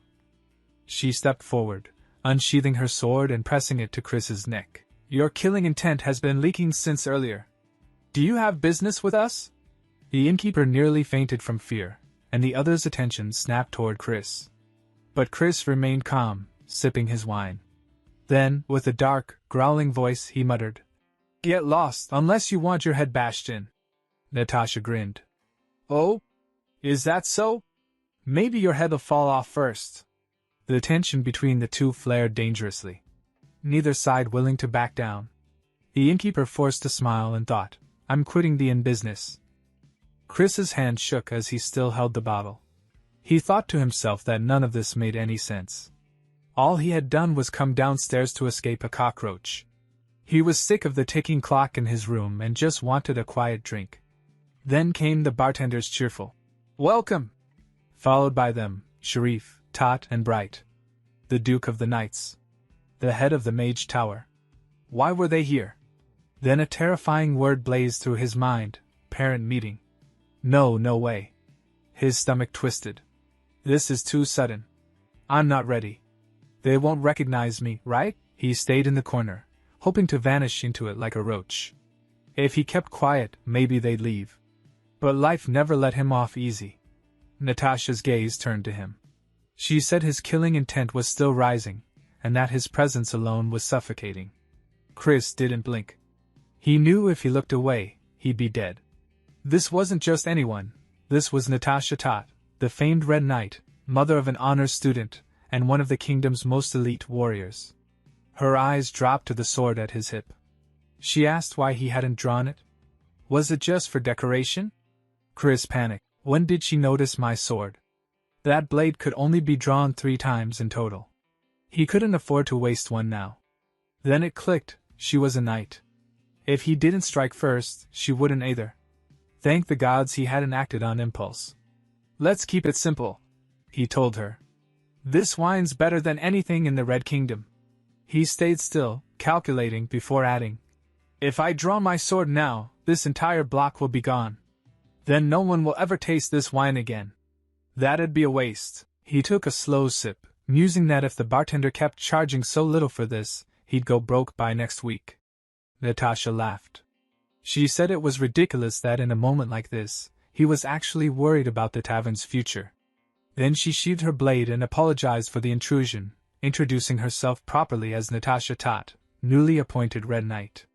Chris stared, noting how fast her tone had changed. Natasha said that correcting one's behavior wasn't weakness, that what was weak was a knight who endangered civilians under the guise of protecting them. Turning to the bartender, she said she'd buy every bottle in the place as compensation. Then she looked back at Chris and said there were things they needed to discuss. Sharif, she called. Come here. Chris didn't move. It's over, he thought. This night won't end. The 3 of them gathered around him. Sharif muttered that he'd stick to water. Natasha lifted her glass and said the liquor here tasted far better than any water in their kingdom. As night fell, Chris stared into the bottom of his glass and silently begged, "Someone, please save me." Later, he lay sprawled in bed, feeling half dead. He sat up slowly, holding his head, fighting off nausea. Somehow, he had survived the night. Just as he was about to slip back to his room, Natasha stopped him. She said she knew he planned to return to the academy and told him to pack. They were leaving together. They had to move fast, she explained. It was all thanks to Duke Sharif, who, as it turned out, suffered from a devastating case of social anxiety. He had insisted on arriving before everyone else. But that wasn't the only reason. They hadn't traveled all this way just for a parent visitation day. No, it was clearly about the incident at the academy. Rumors were already spreading. A student, one who couldn't be restrained by ordinary magic, had transformed into something monstrous and attacked a teacher. This so-called open day was just a mask. What they truly wanted was to lay eyes on that monster themselves. Chris stepped out of the tavern only to find Natasha waiting for him at the edge of the path. She remarked, with a calm, almost teasing smile, that he was incredibly slow. She told him that his face looked terrible, and instructed him to take her arm. If he felt faint, she said, he should lean on her. Chris froze. Had his drunken act been too convincing? Then Duke Sharif stepped closer, and to Chris's horror, the man looked genuinely concerned for his well-being. A wave of dizziness hit him. This felt like he was being escorted. Rain began to fall in a soft drizzle. Henry called for them to pick up the pace, and Natasha, still cheerful, noted how chatting made time pass quickly. Chris gritted his teeth. He was pretty sure only she had been talking. As the academy gates came into view, something shot from the trees. Chris reacted instinctively, slipping on the wet ground. Natasha caught him effortlessly and asked if he was all right.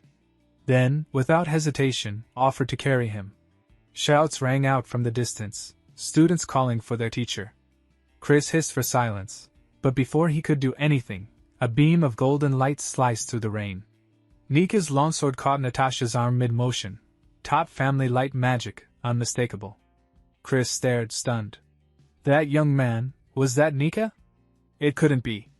Natasha blinked in surprise. She said she had mistaken the situation for an ambush, but judging by his reaction time, her son had grown. Nika, jaw tight and grip firm on his blade, demanded to know why his mother was abducting his teacher. Chris remained perfectly still, Natasha's arms still around him. This was it. His cover was completely blown. He must have assumed he'd been kidnapped. And worse, it seemed he wasn't the only one who had snuck onto campus early. The students ran toward him, shouting that it really was him, their teacher, Chris. Angelina's voice broke with relief as she said she'd always believed he hadn't been kidnapped. Chris sighed. As suspected, they clearly jumped the wall to get inside. He crossed his arms, tone sharp, and demanded an explanation. His eyes landed on Michael, who recoiled at the sound of his name. The boy clutched his collar tightly, eyes burning red as he cried out for his teacher. Rain streaked down the stone path as Michael stammered that he thought the professor had abandoned them. That was why they'd come, to apologize, to say thank you, to see him one last time. Chris tilted his head. This sounds like something out of a melodrama.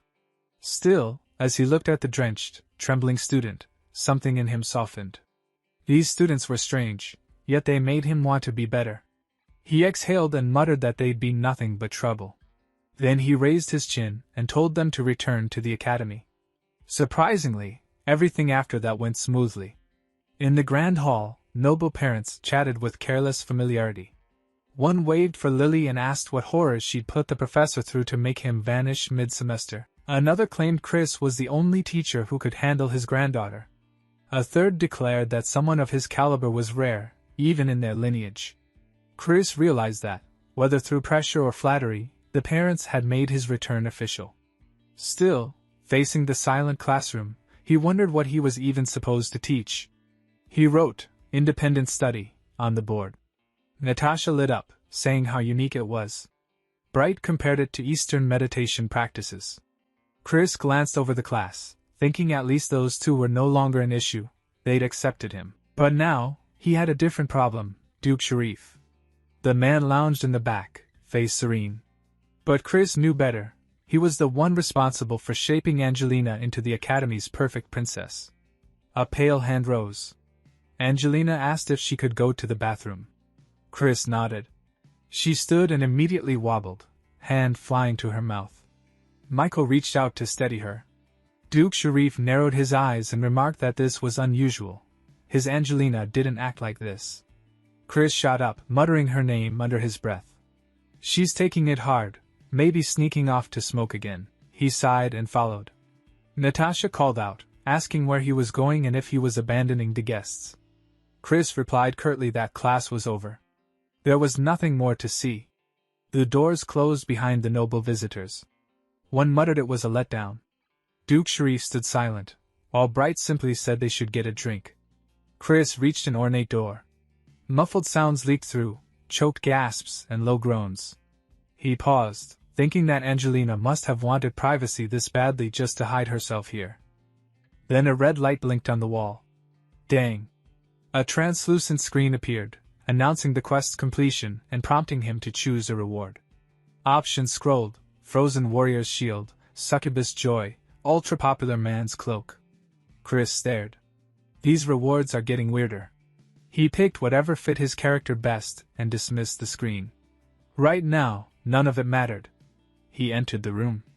Angelina crouched beside a desk, shoulders shaking, eyes wet with tears. Chris called her real name, Andante Sharif. Shocked, she looked up, stammering. Her voice broke as she wondered how he knew that name. Chris's expression hardened. So it was true. The novel's version of the truth filled his mind. Angelina was actually Andante, a boy whose development had been magically halted to impersonate his gifted younger sister after she disappeared. Chosen for his resemblance, and trained through cruelty and brainwashing, Andante had become the perfect Angelina. In the novel, the revelation shattered the fandom. He remembered the outrage in the comment threads. One user screaming the author had gone insane, another quitting, and a third grinning that secrets made characters even better. Andante Sharif, an illegitimate child of mediocre power, had been overlooked in favor of his sister. When she vanished, the Duke didn't search for her, he created her. Magic suppressed Andante's growth, and the trauma left deep scars. According to the story, he developed severe OCD and lived in constant pain. Andante sniffled and begged, saying that if her father found out, Chris would disappear like the others. Chris remembered with grim clarity that everyone who learned the truth about Andante was silenced by Duke Sharif. He straightened. "It's always the same with people like them," he said. "Do I look like someone you can mess with?" He grinned slightly, already forming a plan. The Sharifs were one of the few families who remained neutral, either siding with the Demon King nor the Holy Emperor. That aligned perfectly with his own position. But if he wanted to survive, he needed insurance. He looked at Andante and said the name firmly and clearly. Andante flinched and begged him to call her Angelina. Chris overrode her gently but firmly. He said that Andante would lead Class 10 to victory in the school tournament. That was the deal. Getting them indebted to him would be the fastest way to win. He had read the novel. He knew how to use that knowledge. In return, he promised to find the missing sister. Andante gasped. Chris added that, of course, he'd also free the princess trapped inside this charade. A chime rang out. A panel materialized in the air. Main quest, Earth Gods Request 2-2, Objective, lead Class 10 to victory in the Academy Tournament. Reward, 1 lucky chance. Failure, death. Time remaining, 14 days. Chris narrowed his eyes. It was time to win the prize from the Academy's internal championship, the first semester tournament. Traditionally, each grade competed separately. The Eye of Flame, embedded with a single red magic crystal, was the symbol of victory. Chris's gaze hardened. That crystal, he needed it to find the real Angelina. Winning should have been simple, but there was a problem. Turning to his class, he reminded them that everyone already knew the first semester exam was a tournament. Then, slamming both palms on the desk, he announced in disbelief that this time, all grades would be competing together. If it were easy, he said flatly, it wouldn't be a real challenge. He remembered the promise he made to Duke Sharif during the parent meeting. If they win the elimination matches, I'll find Angelina for you. But there had been a condition. The Duke had to free Andante. He could still recall the Duke's doubt, "Can I trust you?" His own reply echoed in his mind, "I never make promises I don't intend to keep." Outwardly, Chris was calm. Inwardly, that calm had already shattered. He had assumed they'd only face opponents from their own year. That assumption was gone now. Na spoke up honestly, saying that while he had some skill, defeating upperclassmen was unrealistic.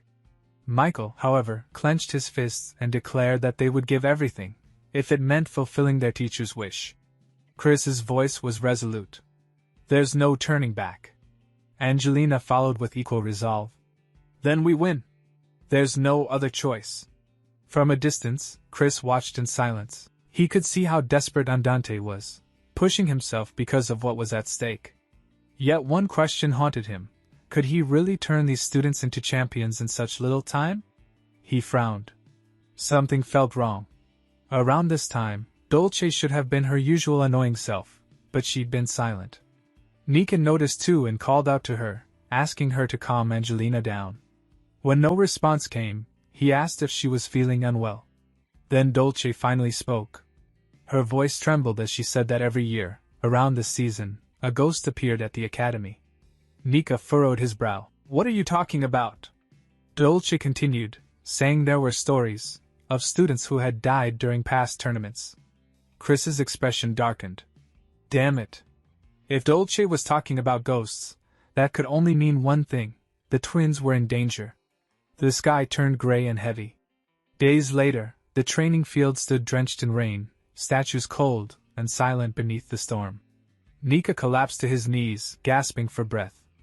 I can't. I need a break. Angelina's voice was sharp and frozen. You haven't even reached 1,000 repetitions. Belle groaned. This training's insane, and Dolce hasn't even shown up for days. Get up.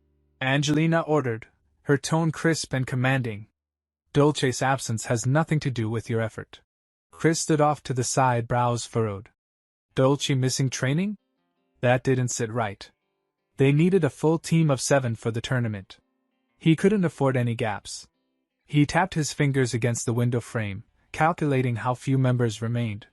If something had happened to the twins, this could break them. He recalled seeing the younger twin near the inner courtyard recently, wondering, as if searching for something. Rain fell hard over the stones. A fragile voice called out into the downpour. Dolce stood beneath a tree, hair-soaked, body trembling. Her voice cracked as she whispered into the storm. Bana, where are you? Then louder sobbing. Bana! From the shadows, Chris watched silently, his gaze sharpening. So, the rumors were true. Gabbana Arclight, Dolce's twin sister, hadn't simply disappeared. She had vanished without a trace. The Arclight twins, two of the most promising mages of their generation. Gabbana, the elder, had been declared dead 5 years ago. But Chris could see now that her soul had never truly departed. She'd stayed by Dolce's side ever since. Rain merged with Dolce's tears as she stood alone in the courtyard. Her voice was fading. "Where did you go?" The storm swallowed her words, but the despair behind them lingered. Chris narrowed his eyes. Most of his students carried wounds they never spoke of, ghosts from their pasts. He knew he'd have to face those ghosts one by one. He stepped forward, gripping Dolce's arm without hesitation. His voice was cold, stripped of sympathy. "Explain." Dolce looked up, face streaked with tears and rain. A fragile smile curved her lips. "Didn't think you'd skip training to find me. I didn't know you cared." Chris's expression didn't change.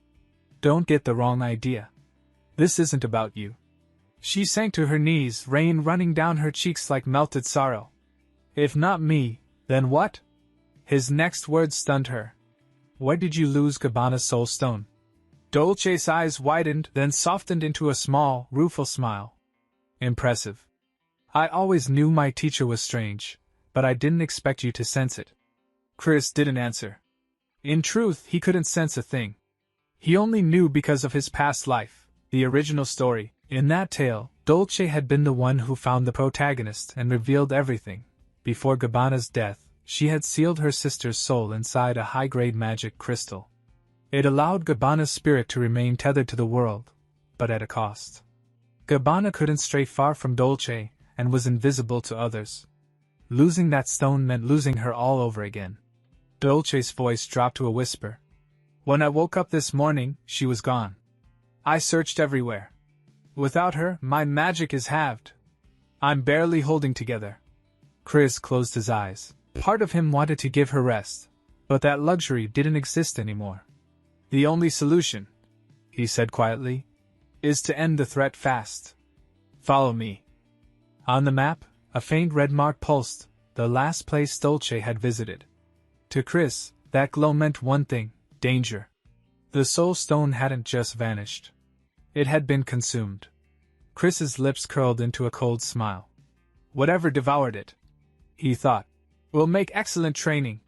At the murky pond, Nika grumbled. "Why are we wasting time out here? This place gives me the creeps, like something's waiting to snatch our souls."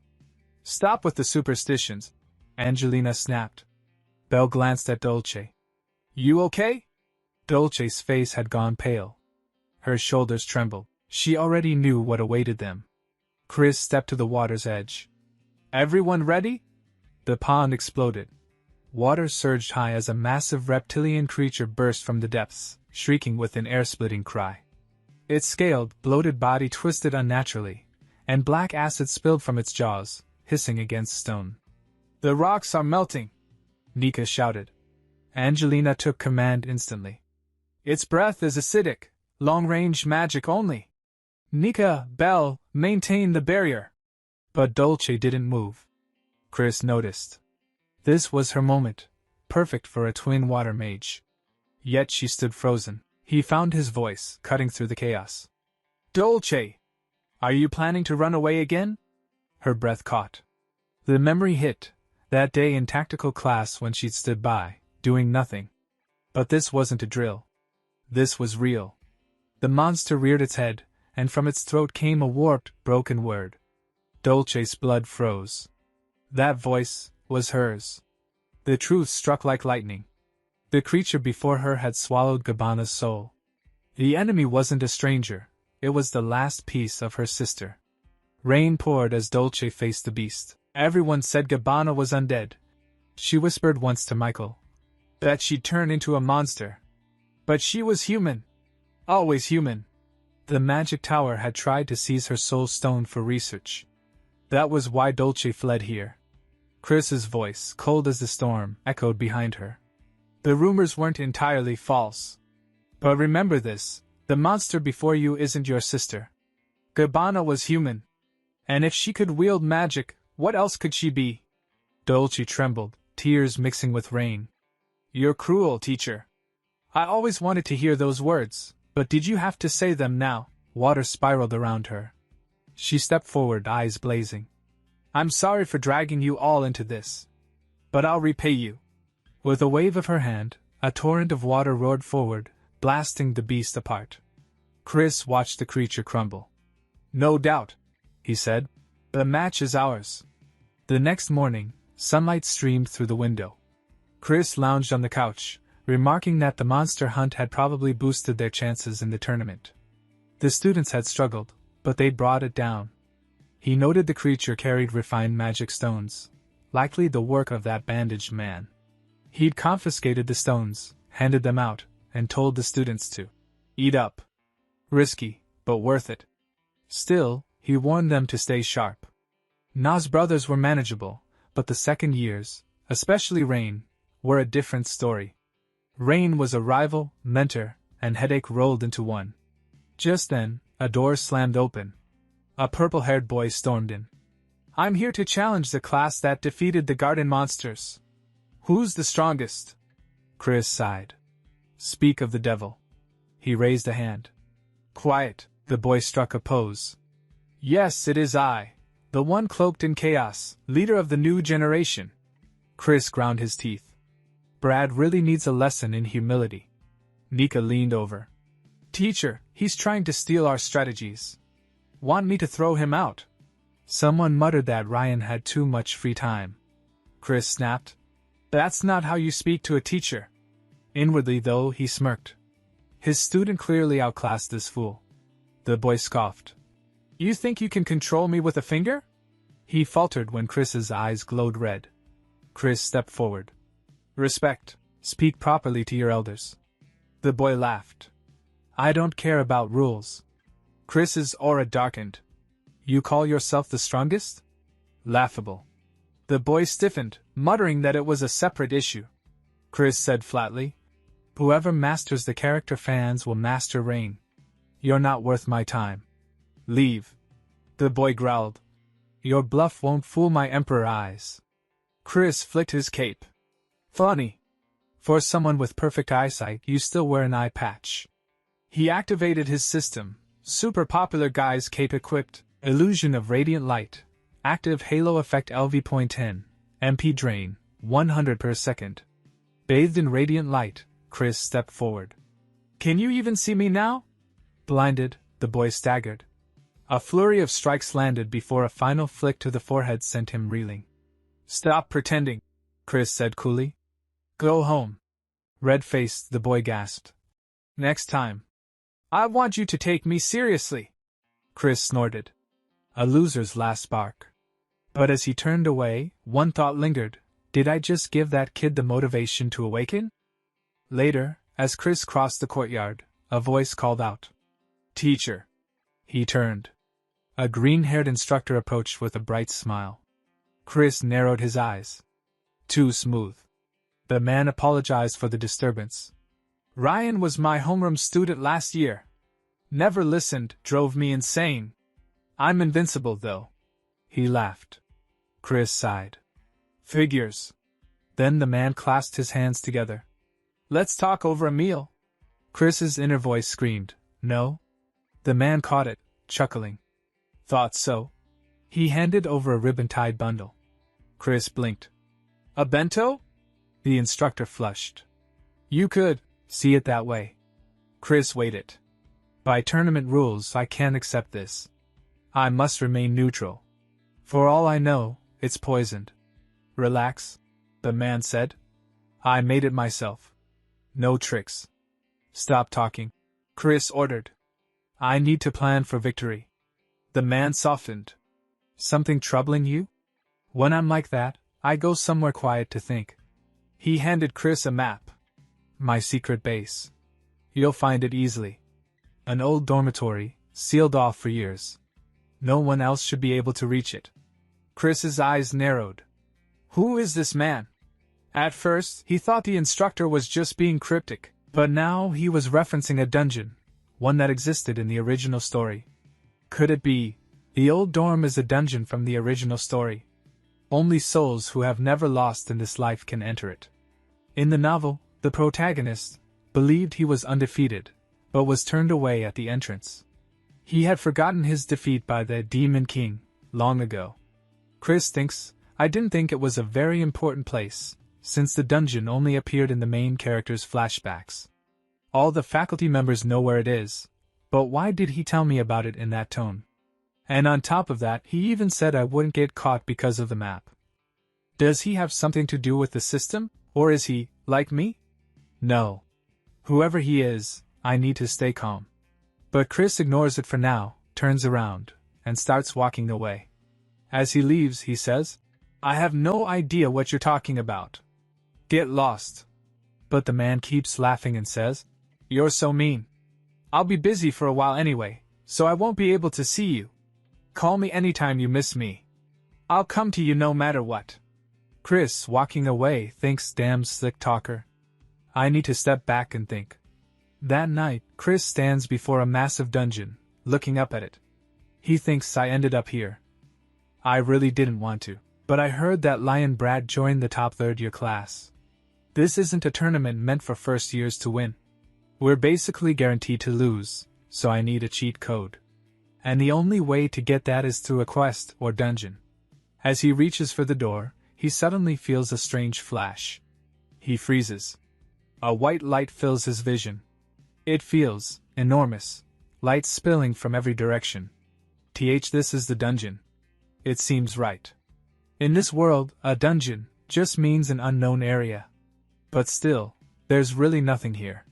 Then Chris suddenly stops, because he hears a voice. Welcome, okay. I've been waiting, my child. Okay. When Chris looks ahead, he sees something strange floating in the air. He thinks, who's calling me my child? That thing speaks again. I thought you'd forgotten about this place. I was getting worried, okay. Of course, I understand. Your memory isn't perfect, after all. Okay. I can finally help you, okay. In front of Chris is a monkey-like creature. It looks like a toy, but it's clearly part of the story. Chris stares and says, That's the monkey keyring? He says to it, Wait. Hold on. Monkey, sir, tell me what's going on first. The monkey replies, Oops, my bad.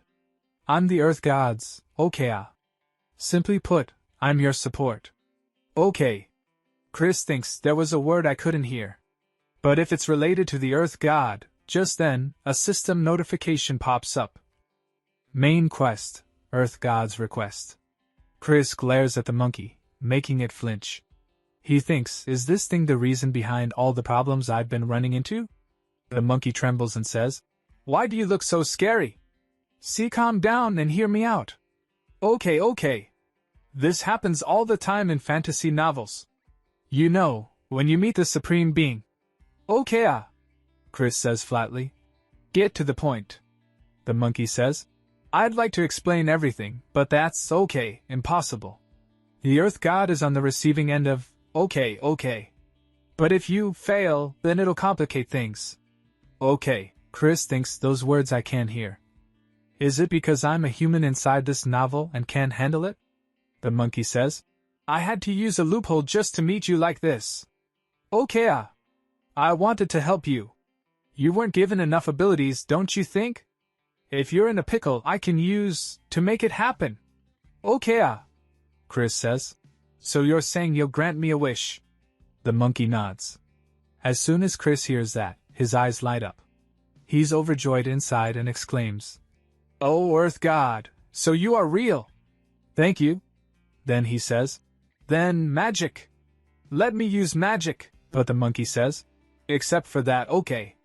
There's nothing I can do about illegal players. Okay.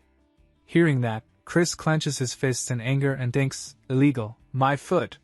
I never asked for this. But he forces himself to calm down and asks again. Then strength. Raise my strength. The monkey refuses again. That's a little hard too, okay. It's not available in, okay. Chris grows furious. His eyes blaze like a starving tiger's as he glares at the monkey. He says coldly, Are you kidding me right now? Then what? The monkey panics, waving its hands. Stop looking at me like that. Okay, Chris says. Then can you at least give me an item to help with this quest? The monkey thinks for a moment, and then says, You mean so your class can win the tournament, okay? You've beaten the minimum number of monsters needed, so it's not impossible. Okay. Chris nods. Then give me something that can be used for the longest possible time. Suddenly, light bursts from the monkey's body. Chris is stunned. This is all just to give me an item, right? He squints as the flash grows too bright to see. He closes his eyes and thinks, it seems like every time characters like these give me something, it ends up twisted somehow. I hope coming here was worth it. Hold on. The monkey said I forgot this place. But it waited, believing I'd come eventually. Chris suddenly asks, do you know Professor Eugene? Who is he? The monkey blinks in surprise. Eugene, a character named Eugene, doesn't appear in the Strongest Demon King Hero Raises Hell, okay. Chris is shocked. Before the monkey can say more, time suddenly skips forward. And Chris finds himself at the tournament. His students are cheering. Professor! Didn't I tell you? I told you we'd win. It's all thanks to you, Professor. Thank you so much. Chris is completely lost. What the hell just happened? Then, the system window appears again. Quest completed. You have received 1 lucky chance as a reward. Quest completed. You have received 1 lucky chance. Quest completed. You have received. Chris grabs his head, mentally screaming, Damn it, that little monkey just fast-forwarded straight to class and winning. I knew the system was going to mess it up again. It's seriously giving me goosebumps. Then Michael walks up to him and says, Professor, please accept this. I want to give you this honor. Smiling, he hands Chris the trophy. Chris looks at it and thinks, there's still something off about this. But at least I got the mana stone. He grips the trophy tightly and raises it high with energy, thinking, I'll just think of it as a replacement for the missing quest reward. Angelina starts crying. Chris looks at her and says, Don't get too cocky, you brats. Wiping her tears, Angelina stammers, Of course not. We'll keep working hard. Chris thinks, I'm sure the princess played a big part in this, but I have no memory of the entire week. Then Chris suddenly flinches and says to his students, I'm leaving now, you rascals. Michael and the others look shocked. Professor, wait up. Don't you want to savor our win a bit longer? But Chris ignores them and walks straight ahead, thinking, geez, I really get no time to rest. Before he can go far, the system window pops up again, displaying a new quest, Main Quest, Earth G, S Request 2-3. Begin the second day of training. Defeat the boss monster with the students. Completion reward, Professor's Grace. If you fail, you'll be dead anyway. Time remaining, 7 days. Chris sighs. Look at this shoddy work. The system's more upset than I thought. It didn't even give me a specific location, but maybe that's better. If I want to find the real Angelina, I have to face the boss monster anyway. The most important thing right now is the quest. The next problem I'll have to deal with is probably squinted eyes. I can't believe Eugene isn't even a character in this story. Could he be someone who was dropped into this world like I was? No. Don't lose focus. The one who kidnapped the real Angelina is the so-called Snow Queen. Just hearing her name might make her sound like a beautiful monster, but she's actually a boss that looks like a giant mosquito who sucks mana out of you. In any case, I should prepare for the boss fight ahead, instead of worrying about someone who isn't here. The scene shifts to the Frost Kingdom. A carriage rolls down the road, and inside that carriage is Chris. A faint smile plays on his face as he thinks, the Duke's carriage is really on a different level. We'll be arriving at the boss fight location soon. I decided to take more than one carriage because there were too many students. But, how did I end up sharing with this kid? Chris is thinking that because Lion is with him. Lion, who's brimming with energy, looks around and shouts, Prof! My Emperor's eye is tingling. This fight's gonna be lit, I can feel it. Lion's bluster visibly annoys Michael and Angelina, but both of them force themselves to stay calm. Chris remembers how Lion had begged him, practically on his knees, to let him join their squad, and Chris had, despite himself, agreed. He thinks, I don't know if he lost his mind after losing the tournament, but he kept begging to join Class X, so I finally told him he could participate in the boss fight with us. Be quiet. Well, at least he has some skill. And since I got the Eye of Flame, entering the dungeon should be no problem. Angelina speaks up. Professor, everything will be okay if we just follow the plan, right? Chris looks at Angelina and thinks she probably has the most on her mind right now. He answers, as long as no one does anything foolish. Michael reassures Angelina. Don't worry, Angelina. The professor said everything will be fine. And we're all going to do our best. Chris lets out a small laugh as he watches Angelina and thinks, if it weren't for Angelina's true identity, I'd be impressed with the harem romance situation going on right now. Lion pipes up again. This Kyo has some serious riz. Hey prof, maybe we should give them some space. Chris mutters, geez. That's not even a girl. After a while they arrive at the kingdom's gate. Chris announces, we're here. He explains, this is the Kingdom of Frost. This is the dungeon where the Snow Queen resides.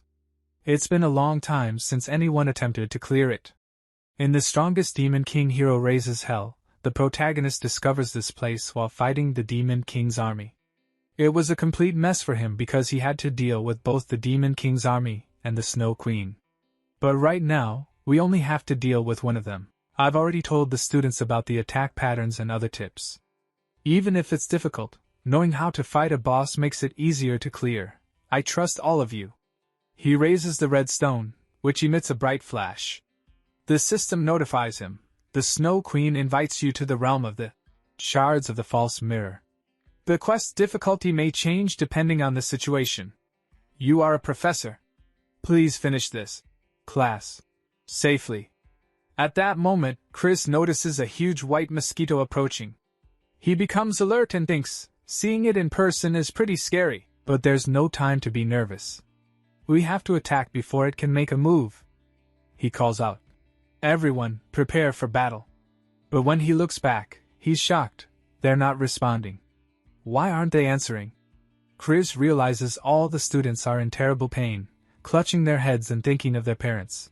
They're paralyzed. It's some kind of psychic assault. Chris is hit hard by it and swears, damn, everyone's out of it. The mirror world or whatever was a psychic attack. What do I do? It doesn't work on me, but there's no way I can fight it myself. If I want to overcome this, I need someone who can use magic. If it's someone who can't be affected by a monster's psychic attack, then, sorry, pigtails. I need to borrow this. Chris pulls out the soul stone of Dolce's sister, Gabbana, and the spirit of Gabbana awakens. It worked, he thinks, because Gabbana's spirit is now standing before him. There you are, Gabbana. Sorry for introducing myself like this, though. Gabbana, you specialize in electric magic, right? Gabbana answers yes.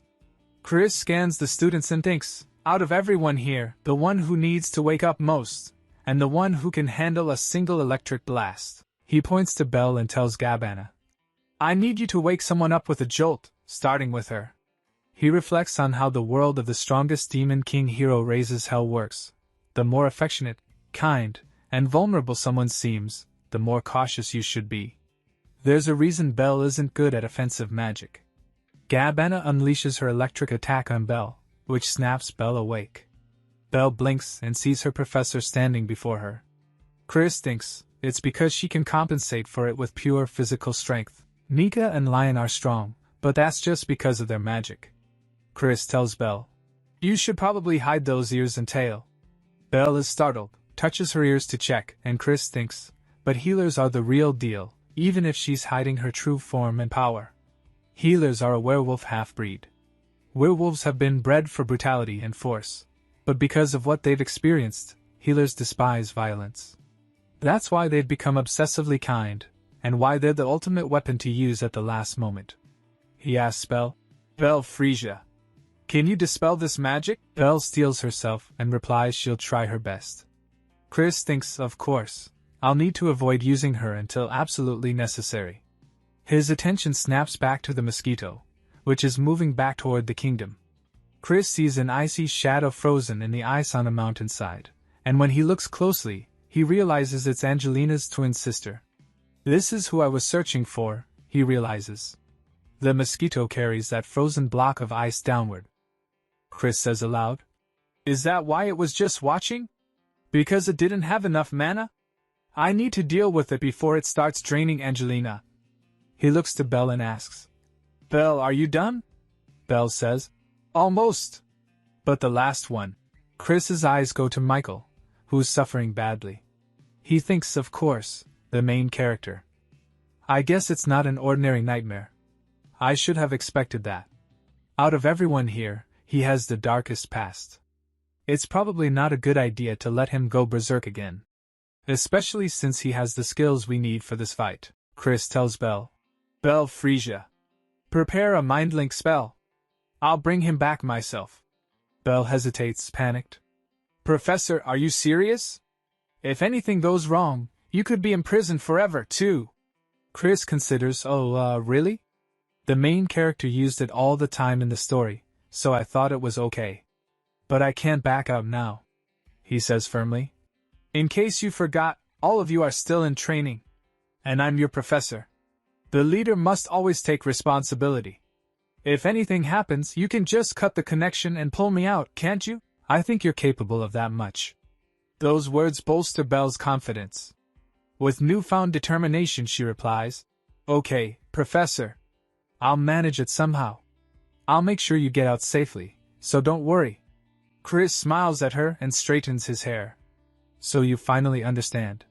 Then hurry up before the rest of these kids die. Now then, shall I try lowering the difficulty? Then Bella begins her work, and she starts sending Chris into Michael's nightmare. The system's voice echoes in Chris's mind. You are entering Michael's psyche. Warning! Unauthorized access. You have not been invited. The world is hostile to you. Warning! Unable to locate your data in the world.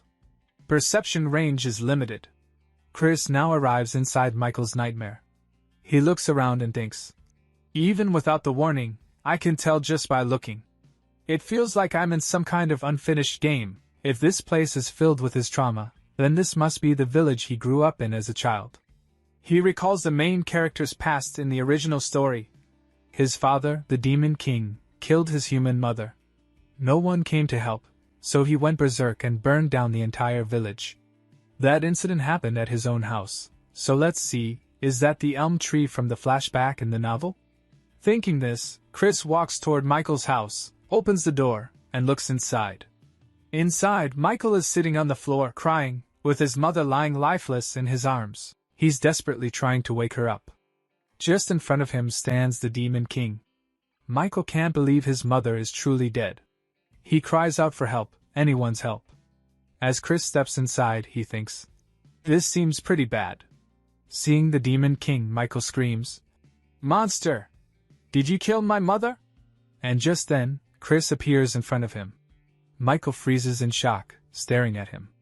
Chris thinks, at that time, the person he wanted most was a hero to save him. A hero should look cool from behind. Michael doesn't recognize Chris and stammers. Who are you? Chris smirks and says, You hopeless brat. Are you so out of it that you can't even recognize your own professor's face? At that, Michael's eyes widen.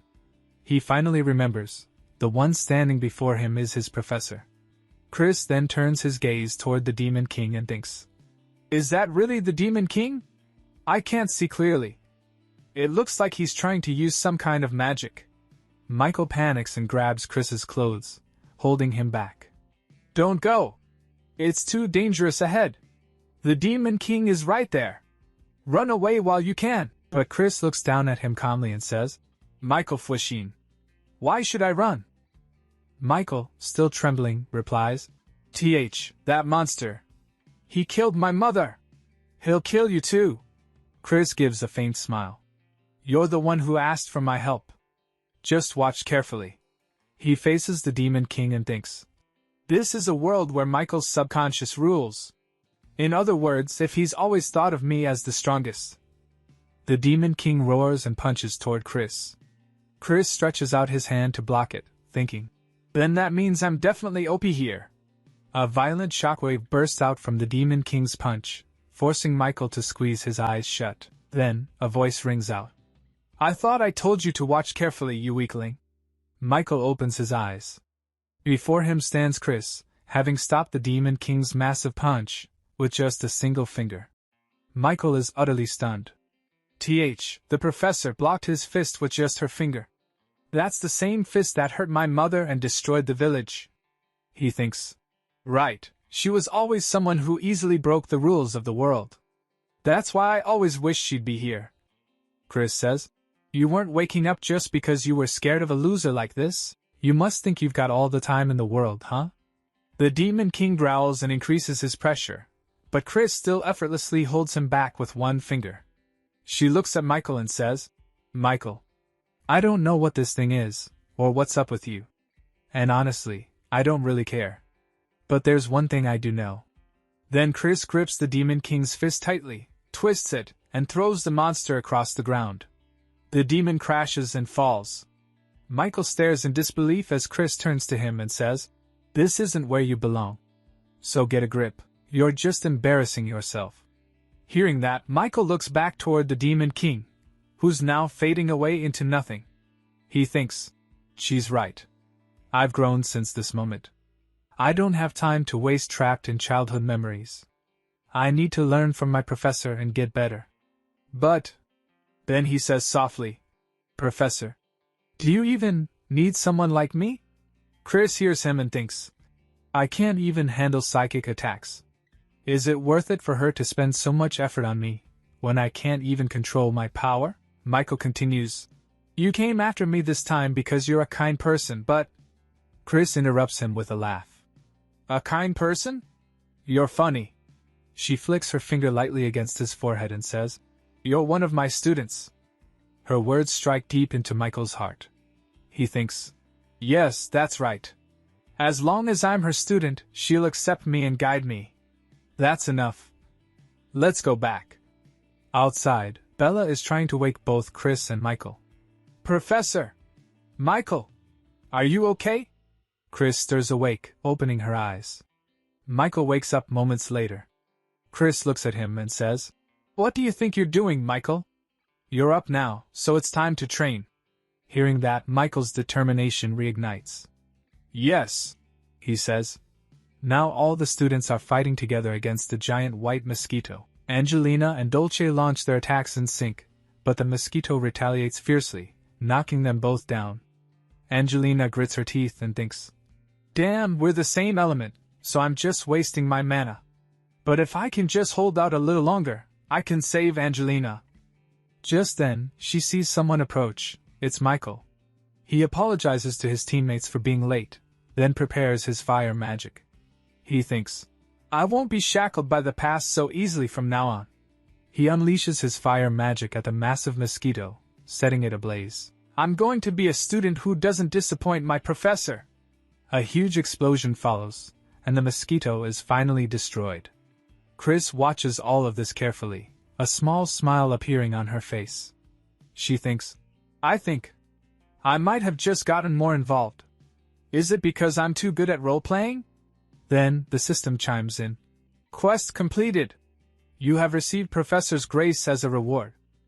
After rescuing Angelina, everyone leaves the Frost Kingdom and heads back toward their academy, traveling by horse carriage. Inside the carriage, Michael is fast asleep, and beside him lies Lion, both of them snoring loudly, which starts to irritate Chris. Chris thinks to himself, Look at them, sleeping like babies. Lion didn't even do anything and now he's snoring. Thanks to the main character's sudden heroics, the real Angelina was safely rescued. Thankfully, she was still breathing, so I fed her the remaining mana stone, and sent them both to House Seraph. He sighs and continues thinking. Well, now that the quest is complete, let's check my reward. What the heck is Professor's Grace? Just then, a sheet of paper drops out of the reward notification. Chris picks it up and sees that it's covered with cute flower patterns. He blinks and mutters, What did it just spit out? Are these reward stickers? Geez, what am I? A kindergarten teacher? What am I supposed to do with these? Then he notices some small text on the back and reads. Huh! There are instructions on the back. Actually, they're more useful than I thought. Now the question is, how should I use them? But before he can think further, the carriage suddenly shakes violently. A strong gust of wind blows through, startling Chris. Michael and Lion both jolt awake. Lion rubs his eyes and says, "What in the world was that?" Chris looks upward and immediately realizes what it is. That sound, it's from a monster. Michael yells, "Are we under attack?" "Professor." "Lion. Are you okay?" Lion grins and says, "Never been better. It seems the Dark Horde has followed me all the way here, probably jealous of my strength." Michael rolls his eyes. "Okay, so you're fine," Chris thinks dryly. What a brat. If he wants to keep his act up, he needs to stay calm and cool like me. Then Michael turns to him, serious now. "What should we do, Professor? Should we run? Or should we fight back?" Chris notices the fire in his eyes and thinks, "What the? I know he's always been obedient, but after that boss fight, his trust in me is on a whole new level." He sighs inwardly. He really shouldn't be so eager to follow Chris, though. "Anyway, I have a hunch who's after us. So, how about I take a gamble?" He straightens up and commands, "Both of you, keep your eyes closed until I say otherwise." As soon as Chris gives the order, both Michael and Lion obediently close their eyes. Chris nods. "Good job." Then the system chimes in. Professor's grace is now in effect. Chris smirks slightly, thinking. Item usage conditions. When students listen well, compliment them and give them stickers. This isn't exactly the best timing for compliments, but, he says aloud, well done. Waiting until your opponent's mana is almost depleted. I can't help but admire your cowardice. Then he groans mentally. Have you ever heard of sarcasm, you damn system? Suddenly, a cold voice echoes from outside. But your tricks won't work as long as we don't make eye contact. It's amazing how you've managed to maintain your position with such pathetic abilities. A figure lands on top of the moving carriage, a monster crouched beneath a cloaked, bandage-wrapped man. The man smirks. Dame Chris, don't you think you're being a bit too harsh on me? We haven't seen each other in so long. You're hurting my feelings. Chris narrows her eyes and thinks. Originally, we should have met her inside the dungeon. It looks like the Demon King has been watching us, she replies coldly. What about the other carriage? The bandaged man chuckles. My little pets are playing with them. It seems everyone I have business with is gathered in one place. Chris curses inwardly. Damn it. This is going to turn into a full-blown battle. The man laughs softly. Don't be too afraid. I'm not here to slaughter you today. Chris analyzes the situation. The monsters look dangerous, but the real danger right now is that bandaged freak. If anyone makes eye contact with her, their skills will be temporarily frozen. That means no magic. I guess this'll be good practice for fighting with their eyes closed. She steps aside and places Michael and Lion in front. You too, feel the altered flow of mana within your bodies. Use your whole selves to sense the situation. Lion blinks, confused. Do what now? But before he can ask again, the bandaged man raises his hand and says, Apologies, but this is actually a test for my young lord. If you get involved, Dame Chris, I think it would be considered cheating. He then casts his bind magic, and glowing chains lash out, wrapping around Chris and locking her in place. Michael panics. Hey you! What have you done to my professor? The man chuckles. Goodness, young lord, don't get carried away. My lord gave me a curse to test, so I had to try it. By the way, I'd advise you not to try breaking those chains. The stronger you are, the tighter they'll bind.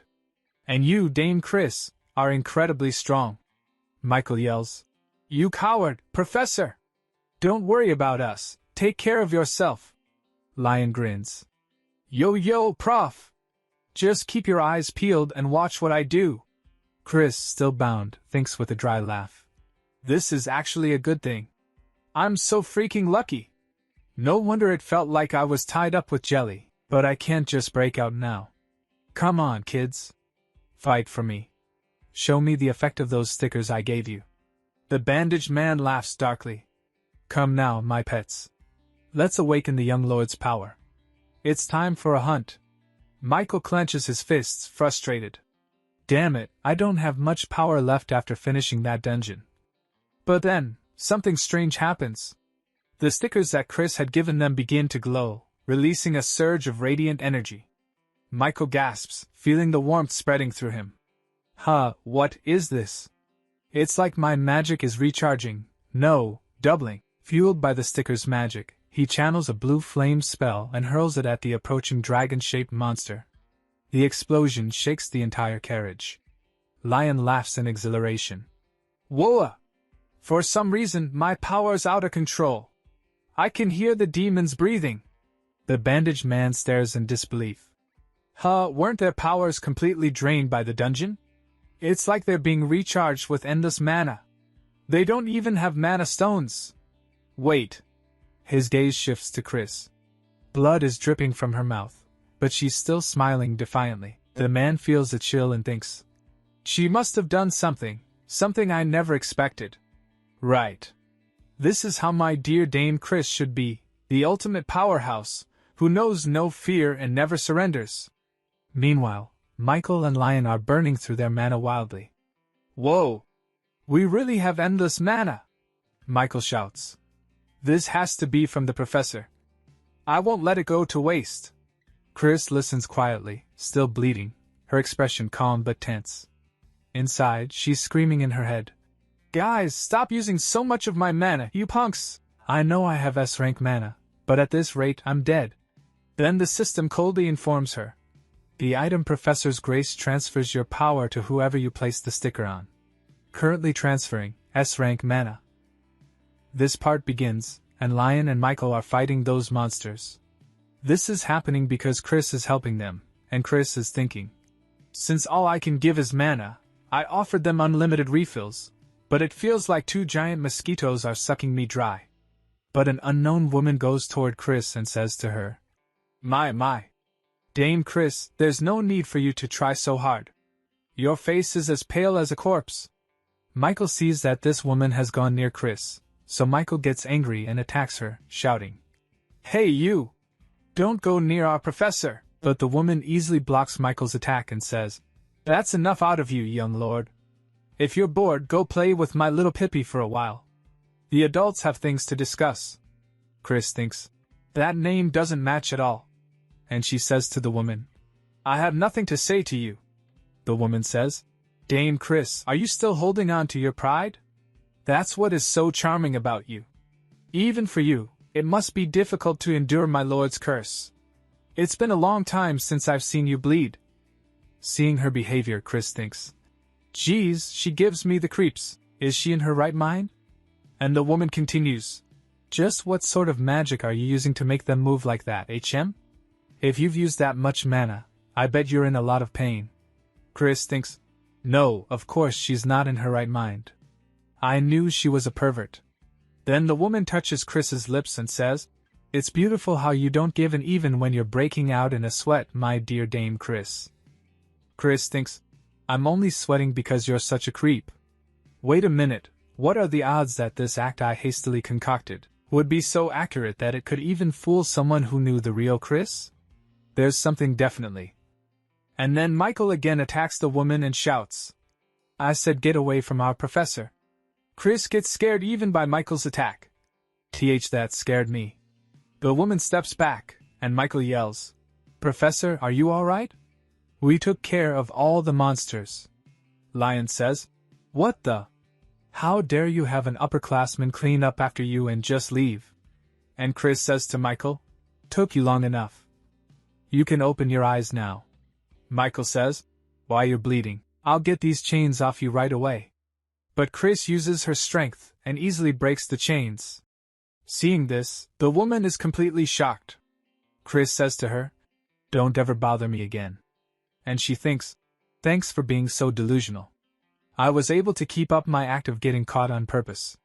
The woman stays silent for a moment, then suddenly smiles, but purple energy begins to leak from her body. It's a curse, and it starts affecting her body. Yet she says, I can't believe you endure this curse so calmly. Chris looks at her and thinks, Wait, is she getting penalized for me breaking the curse? Right, it is the Demon King's curse, so of course there's some harm to the user. Even with the curse, the woman starts laughing loudly and shouts, Dane Chris, watch me accept all of the pain you endured. Chris gets frustrated and thinks, You freak! Keep that to yourself. Then Chris says to her two students, Michael, Lion, we're leaving. Michael says, Yes, Professor, wait up. Lion says, Yo, you perverted bandage freak. I'm only letting you off the hook for my prof's sake. A few days later, today, all the academy students are extremely shocked because a very handsome student has arrived at the academy. Everyone looks at him and is stunned. The students start saying, Wow! He's really handsome. Who is he? Was there someone like that at our school? Then that student opens the door to Class X, and all the students look toward the door. Michael is completely shocked. Dolce looks at the student, and seeing him, she comments, Is that Angelina? Did you cut your hair? And you got so tall. And this is Angelina, or rather, Andante. He looks at his friends and says, Hey guys, Dolce says, I heard the gist of what happened, but I guess he really is a man. Michael says, What? Am I the only one who didn't know? The professor mentioned it, remember? I guess you were asleep. Dolce says, Honestly, I've been exhausted ever since the dungeon. Chris looks at Andante and thinks, Wow, he really is handsome though. After Angelina returned from the dungeon, the Duke lifted the growth stunting spell. Once the real Angelina recovers, she'll come to the academy, and for now, the princess has gone back to being Andante. Seeing it in real life feels different than reading about it. Dolce says, Anyway, the more important question is, what are you going to do about this commotion your good looks are causing? It's only because Angelina is going around telling everyone that we're related. Outside the classroom windows, many girls have gathered to see Andante, and Chris notices them but doesn't comment. She only thinks, I see. It sounds like Angelina wants to put all the attention on her brother. Still, this is a bit over the top. Seeing all those girls, Andante holds his head and lets out a deep sigh. Then he says, Anyway, I'm sorry if it's distracting. I'll talk to them later. Dolce says, Whoa, why have you gotten so nice? I guess it's not just your body that's grown. I'm so proud of you. But then, the classroom door opens, and a large group of girls rush in, shouting Andante's name. Andante! Over here! You remember me, right, Andante? And Andante panics completely. Please calm down, everyone. Chris doesn't take any action. She quietly watches everything, thinking, I'll quietly exit stage left. After some time, Chris goes to her old spot, on a tree branch, and rests there. She thinks, These academy girls are seriously intense. I can still hear them screaming, so that means he's probably running away. Then Andante arrives there, having escaped from all the girls. He's panting and says, They won't come all the way here, will they? Seeing him, Chris thinks, Damn, this is supposed to be my secret spot. He must have come here on purpose. He knows the students are afraid of me. Andante says, It's quiet here. Well, honestly, it's always calm when you're around. This will all be over soon. They'll all leave once they realize they have no chance. Even though I'm an illegitimate child, I'm still the Duke's son. Chris listens and thinks, Right, he would be the easiest connection to the Seraph family. Andante says, Unfortunately, my father doesn't pay any attention to me. Then he turns around, looks at Chris and says, But I made it clear to my father that you saved my sister. Thank you, Professor. I can't tell you that enough. Chris says, Andante Seraph. You didn't use stealth magic even when you were being chased. Andante is surprised, Chris thinks. Is it because he doesn't want to hide himself anymore? Then she says, It doesn't matter. You can enjoy being Andante all you want. You've always had a high opinion of yourself. Hearing this, Andante smiles and says, Professor, do you mind if I come here occasionally? But Chris says, You're starting to annoy me. Get lost. Then Chris narrates. Just as the freshman's first vacation was approaching, and the academy and the system seemed calm, an incident broke out. I thought if I ever used a sword, it'd be against a strong enemy. I never imagined it'd be a human. Professor 10 killed someone.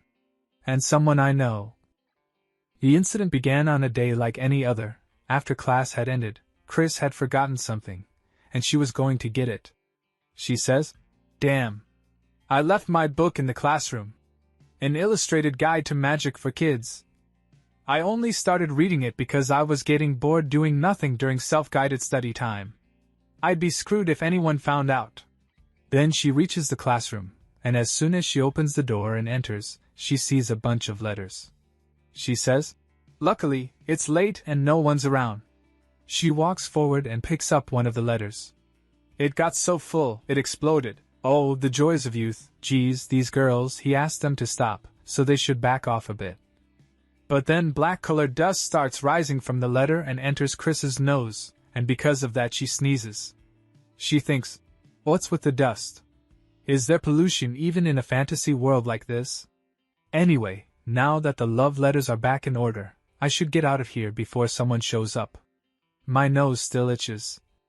The next day, Chris is heading toward her class, yawning, and she thinks, another uneventful day. I haven't even got a quest in a while. It's nice to get a bit of a break though.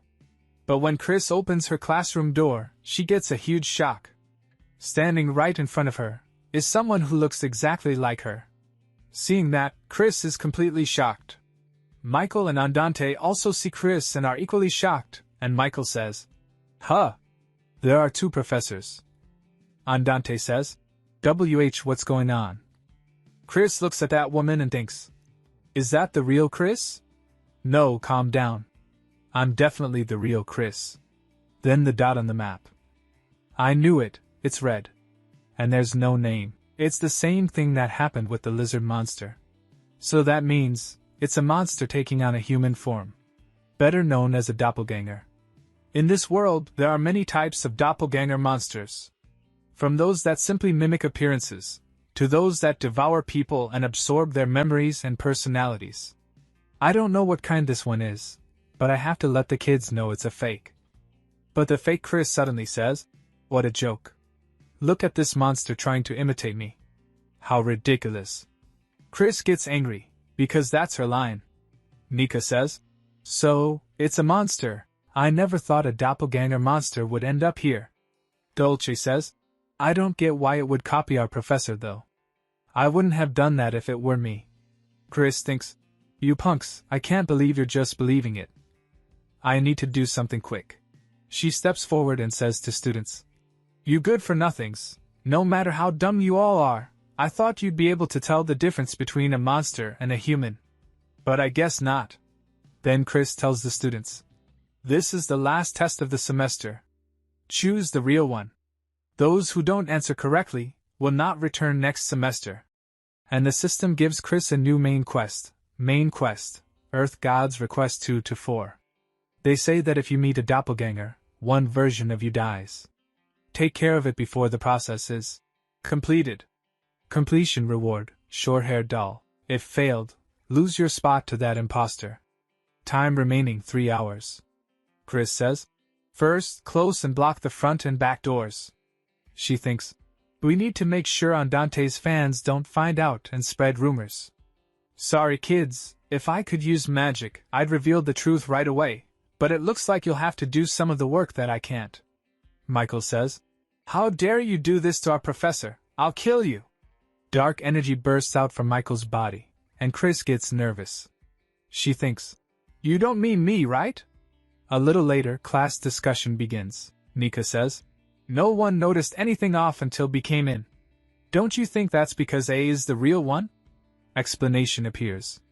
Group A, the real Chris is the one who was in the classroom from the beginning. Group B, the real Chris is the one who came in later. Michael says, it's so obvious that A is the monster and B is our professor. What in the world is making you think our professor is that monster? Andante looks at both Chris's and says, I kind of agree with him. I don't know why, but A seems a bit awkward, and B seems completely uninterested in us. Isn't that how our professor usually is? Michael and Nika start fighting about which one is real. Dolce smiles watching them and says, Instead of arguing amongst ourselves, why don't we just ask them? We can ask questions that only the real one can answer. I'm sure you've all been curious about our professor, right? Why don't we use this opportunity to get a little info? Dolce thinks. I think Michael will have some especially fun questions. Nico likes the idea and agrees. He says, Okay then, excuse me, Professor A. What do you think about us students? The fake Chris thinks a bit, then answers. There's no reason for me to dislike you. You're just you. Hearing that, Chris is shocked and curses inside. What? You bastard! It's imitating me pretty well. She thinks. It looks like the dust I inhaled yesterday was mimic spores. The quest window said to deal with it before it was completed. Mimic spores usually split in two. One half enters a human body and drains their mana, and the other half uses that mana to grow into a mushroom that mimics humans. The problem is, if I attack them before they come back together, they'll regenerate infinitely. If I'd known I'd have to break character like this, I would have just killed them all before. Just like Michael did, in the original story, Nika says.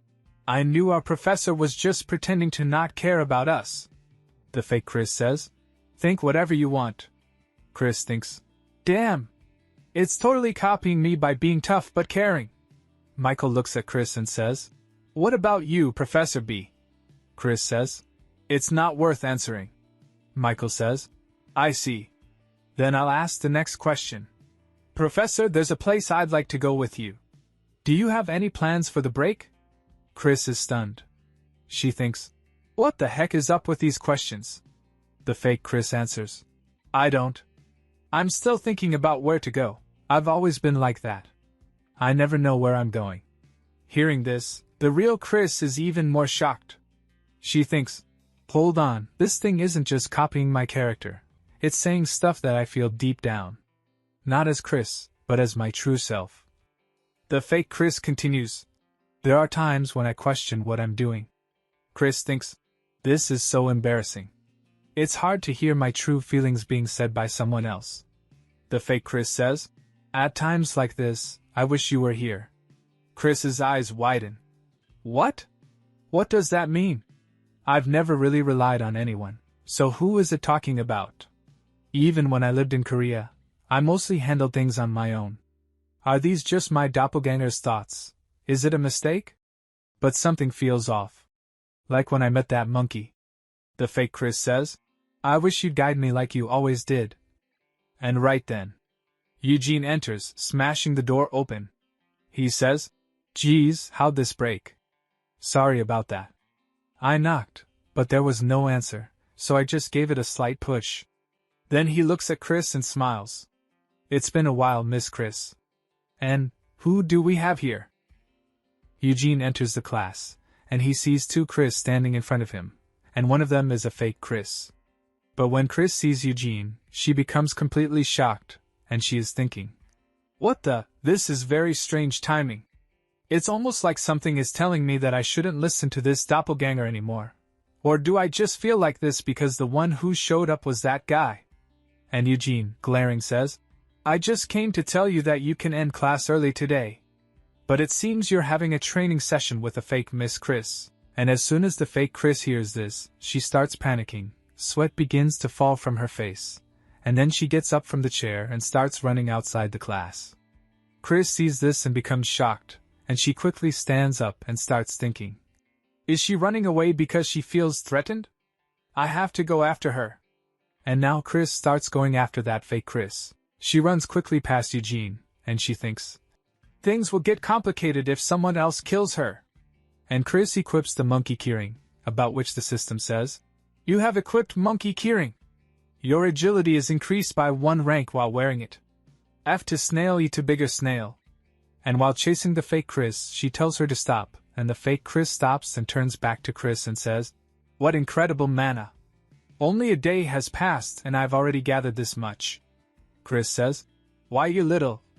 Fake Chris says, Humph, you might think I'm nothing right now, but soon that will change.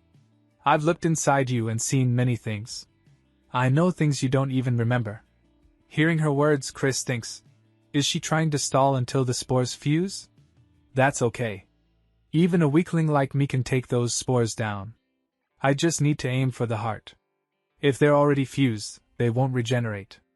And her hand goes toward her sword, and she grips it tightly. And fake Chris continues. I feel bad for that one as well, to have done all that, and you still won't remember. And before she can say anything more, Chris slashes with her sword and kills that fake Chris on the spot. Only her scream is heard, and the fake Chris falls to the ground. Hearing her scream, the students come out to see what is happening outside. And then the system says to Chris, Quest completed! You have received short-haired doll as a reward. Short-haired doll can replace a person. Use it wisely. And the students see that Chris has killed someone, and they start murmuring, Professor .10 killed someone! And then that fake Chris's body starts disappearing, and seeing this, the students say, Huh! She's disappearing. And Chris thinks, that's what will probably happen to me if my act gets found out. What is this, some kind of warning? Anyway, that little weakling sure talked a lot. For now, I should just slip away while everyone's figuring out the situation. I didn't kill anyone. Not yet. A little while later, in another place, another professor says to Eugene, Oh dear, I think it would be better to put up a new one. Even if you did feel a monster's energy, why were you in such a hurry that you broke down the door? Professor Chris was in there anyway. So Eugene laughs and says, Haha, I'm sorry. I just got carried away. And that professor says, So the rumor about you asking her out on a date was true, I guess. Do you really like her that much? She has her charms, but she's not exactly the ideal woman, you know. And as soon as Eugene hears this, he becomes angry, and he says to the professor, Oh, so you always thought she was charming too, huh? I never knew. Seeing Eugene's angry face, the professor becomes nervous and says, WH, what are you talking about? You know that I celebrated my 15th anniversary with my wife yesterday. And then Eugene's angry face turns into a joking face, and he laughs saying, Ha ha, I know. I'm the one who recommended the restaurant you went to. Don't worry, it was just a joke. Miss Chris isn't easy to figure out. No one really knows much about her, but the professor says, You talk like you know something. Do you have some secret history with her? Hearing that, Eugene becomes silent for a moment, then smiles and says, Of course not. The next day, Dolce is sitting in the office, and she is thinking, Why does the professor want to see me alone? I thought Bells was just messing around. Belle had said, Dolce, the professor wants to see you in her office. And then Chris enters the office, and Dolce looks at her, and Chris comes forward and sits on the chair. Dolce asks her, Professor, why did you want to see me? I reported the incident with the monster to the principal yesterday. But Chris doesn't answer. Instead, she starts giving her the doll that the system gave her. Seeing it, Dolce becomes shocked and says, What on earth is this? In response, Chris says, It's a doll. Taking the doll and squeezing it, Dolce says, I can see that. But why are you giving it to me? So Chris says, Next semester, register properly before attending classes. Dolce becomes a little confused, but then the spirit of her twin sister, Gabbana, comes out, and Chris says to Gabbana, How long do you plan on secretly taking classes? Gabbana?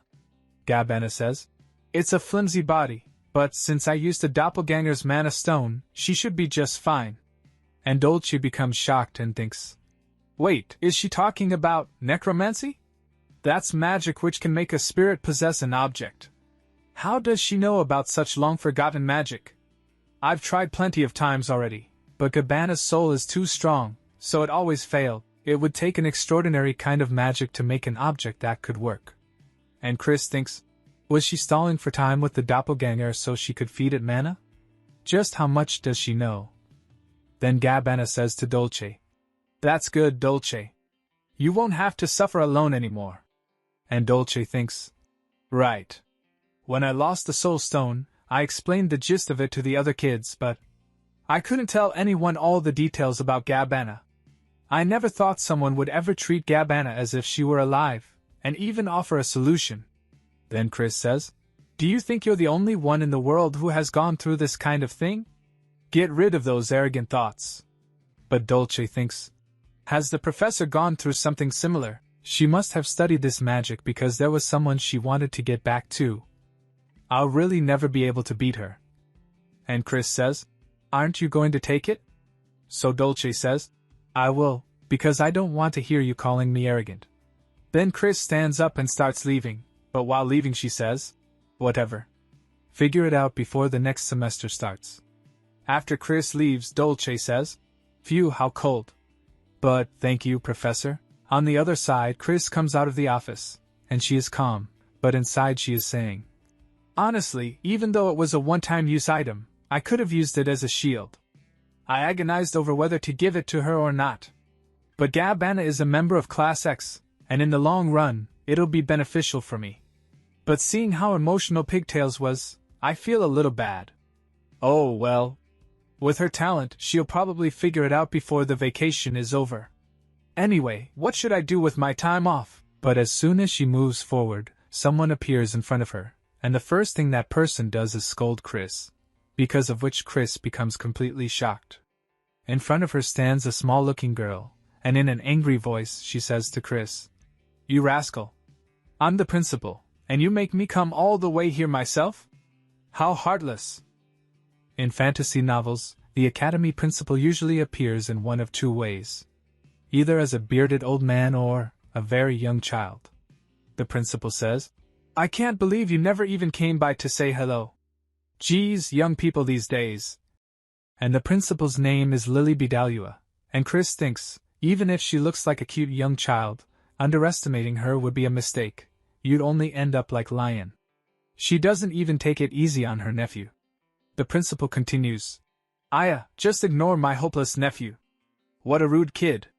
How dare he touch my hair? Chris asks, what do you want? So the principal says, you know how to dance, don't you? Chris thinks, what? Huh. Not at all. Then the principal gives Chris an invitation letter and says, the Holy Emperor's birthday banquet is coming up. I want you to help make the preparations. Then Chris's system activates. Earth God's request. 2 to 5. The principal is giving you and Class X an invitation to the Holy Emperor's birthday banquet. Get through the banquet with Michael without a hitch. Completion reward, Ring of Reflection. If fail, dance with skeletons. Time remaining, 15 days. Chris thinks, they're going through all this trouble to give me this quest, just because I didn't go see the principal. But it's not all bad. I should start to work on earning the Emperor's trust.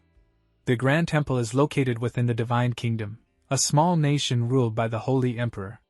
Security is extremely tight, and civilians aren't allowed access to the temple unless they have a special reason. The principal continues, I'm giving you a rare opportunity. This banquet is especially significant. I heard the Emperor is unveiling a remarkable relic this time. Sometime later, Chris tells Nick everything the principal said, and hearing it, Nick gets excited. He says, are you serious? I've only heard rumors about the 5 holy relics of the Great Temple, but now I can see them with my own eyes. And this is all thanks to the principal. Chris thinks, I was wondering where the principal's pet was.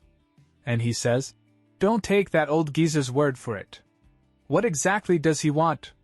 Nothing much. He just wants to see Michael and the professor who has gained his loyalty. He probably just wants to introduce himself, and the principal had said, by the way, take my worthless nephew with you. That's your punishment for not coming by to see me.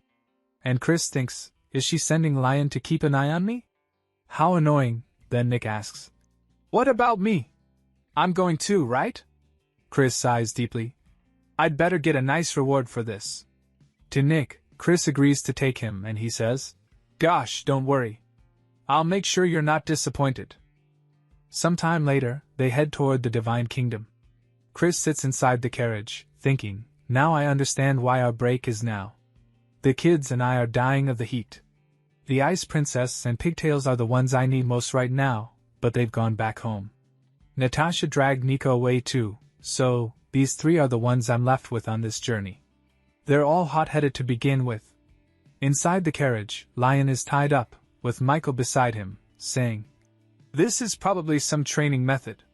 And Bella, looking at Lion, asks, are you okay? Then she looks outside the carriage at the Divine Kingdom and gets excited. Wow! Is that the Divine Kingdom? So it's true that the entire country is covered by a dome. Inside the carriage, Chris notices Michael, who looks a bit sad, and she thinks he doesn't look too happy. He must have a lot of resentment for the Holy Emperor. When he lost his mother in the novel, the temple wouldn't even open its doors for him. I don't feel that great about this either. I stopped reading right at the part where the Holy Emperor was about to show his dark side. If I'd known this would happen, I would have read all the way to the end. Then the carriage stops. They've arrived. The three get down, and Chris says, "We've arrived at the Divine Kingdom. I can't believe how pleasant it is. It's so different from the outside world, it's like a utopia." Chris stands silently, not moving forward, and Bella asks, "Professor? You don't look too happy, is there a problem?" And Chris says in her cold voice, "It's disgusting. Everything is white." But she thinks, in a place like this, outsiders like us will be easily recognized. Of course, even if we'd brought white clothes, we'd have been caught because we don't bear the mark. Then a man sees the three of them and greets them. He asks, "You're from Bidalua Academy, right? I'm Beryl, a priest here. I'll be your guide for today." He shows the mark on his hand and says, "Outsiders don't have the divine mark that is given to people of our city, so you must be accompanied by a priest like me. The place you'll be staying at is right this way. Please follow me." He takes all four inside. Everything is shining, the whole castle is sparkling. He says, "You can rest in your rooms here until the banquet tomorrow. If you need to leave your room, please ring this bell and I will come to assist you." The three are shocked at the beauty, but Chris isn't that impressed. They head to their rooms. Bella is very happy, and even Michael is. This is a place fit for someone like me. But Chris thinks, those rascals. But I'm curious too, and when she enters her room, it's extremely luxurious, everything shining. She thinks, this doesn't even compare to that inn. But I have to keep up my act. I bet that Holy Emperor is watching me. The Holy Emperor watches over everything that happens in this city. It's more like a dystopian state than a utopia. Well, since we're meeting for the first time, I'd like to make a good impression. I bet you never thought we'd see each other like this, so I have a present for you. And truly, the Holy Emperor is watching Chris and her students. He sees Chris in her room, showing him the middle finger, and he says, "Ha, just as I heard, she's something special." And Chris stands there, still showing the middle finger. On the other side, the Holy Emperor says, "It's been a long time since someone who knows about my eyes has so openly expressed their displeasure. This is giving me high expectations." Chris. 10. I never heard that name back when the Demon King's army was rampaging across the continent. But there was a young female officer in his army who always wore a black veil over her face. When she appeared, she devastated both allies and enemies alike and caused chaos. I can't tell you how sad I was when she suddenly disappeared. Although, thanks to that, the Demon King's army quickly collapsed. I had hoped she would turn the world upside down once again, but the only news I heard about her was that she had left the army and become a toothless dog. How disappointing. But seeing that look in her eyes now, I feel like maybe I can renew my hopes. Then he smirks, placing his hand on a crystal. "Take this chance, and show me that you have yet to be tamed. Prove to me that you are the black chaos I longed for. This banquet is proving to be more exciting than any we've had before."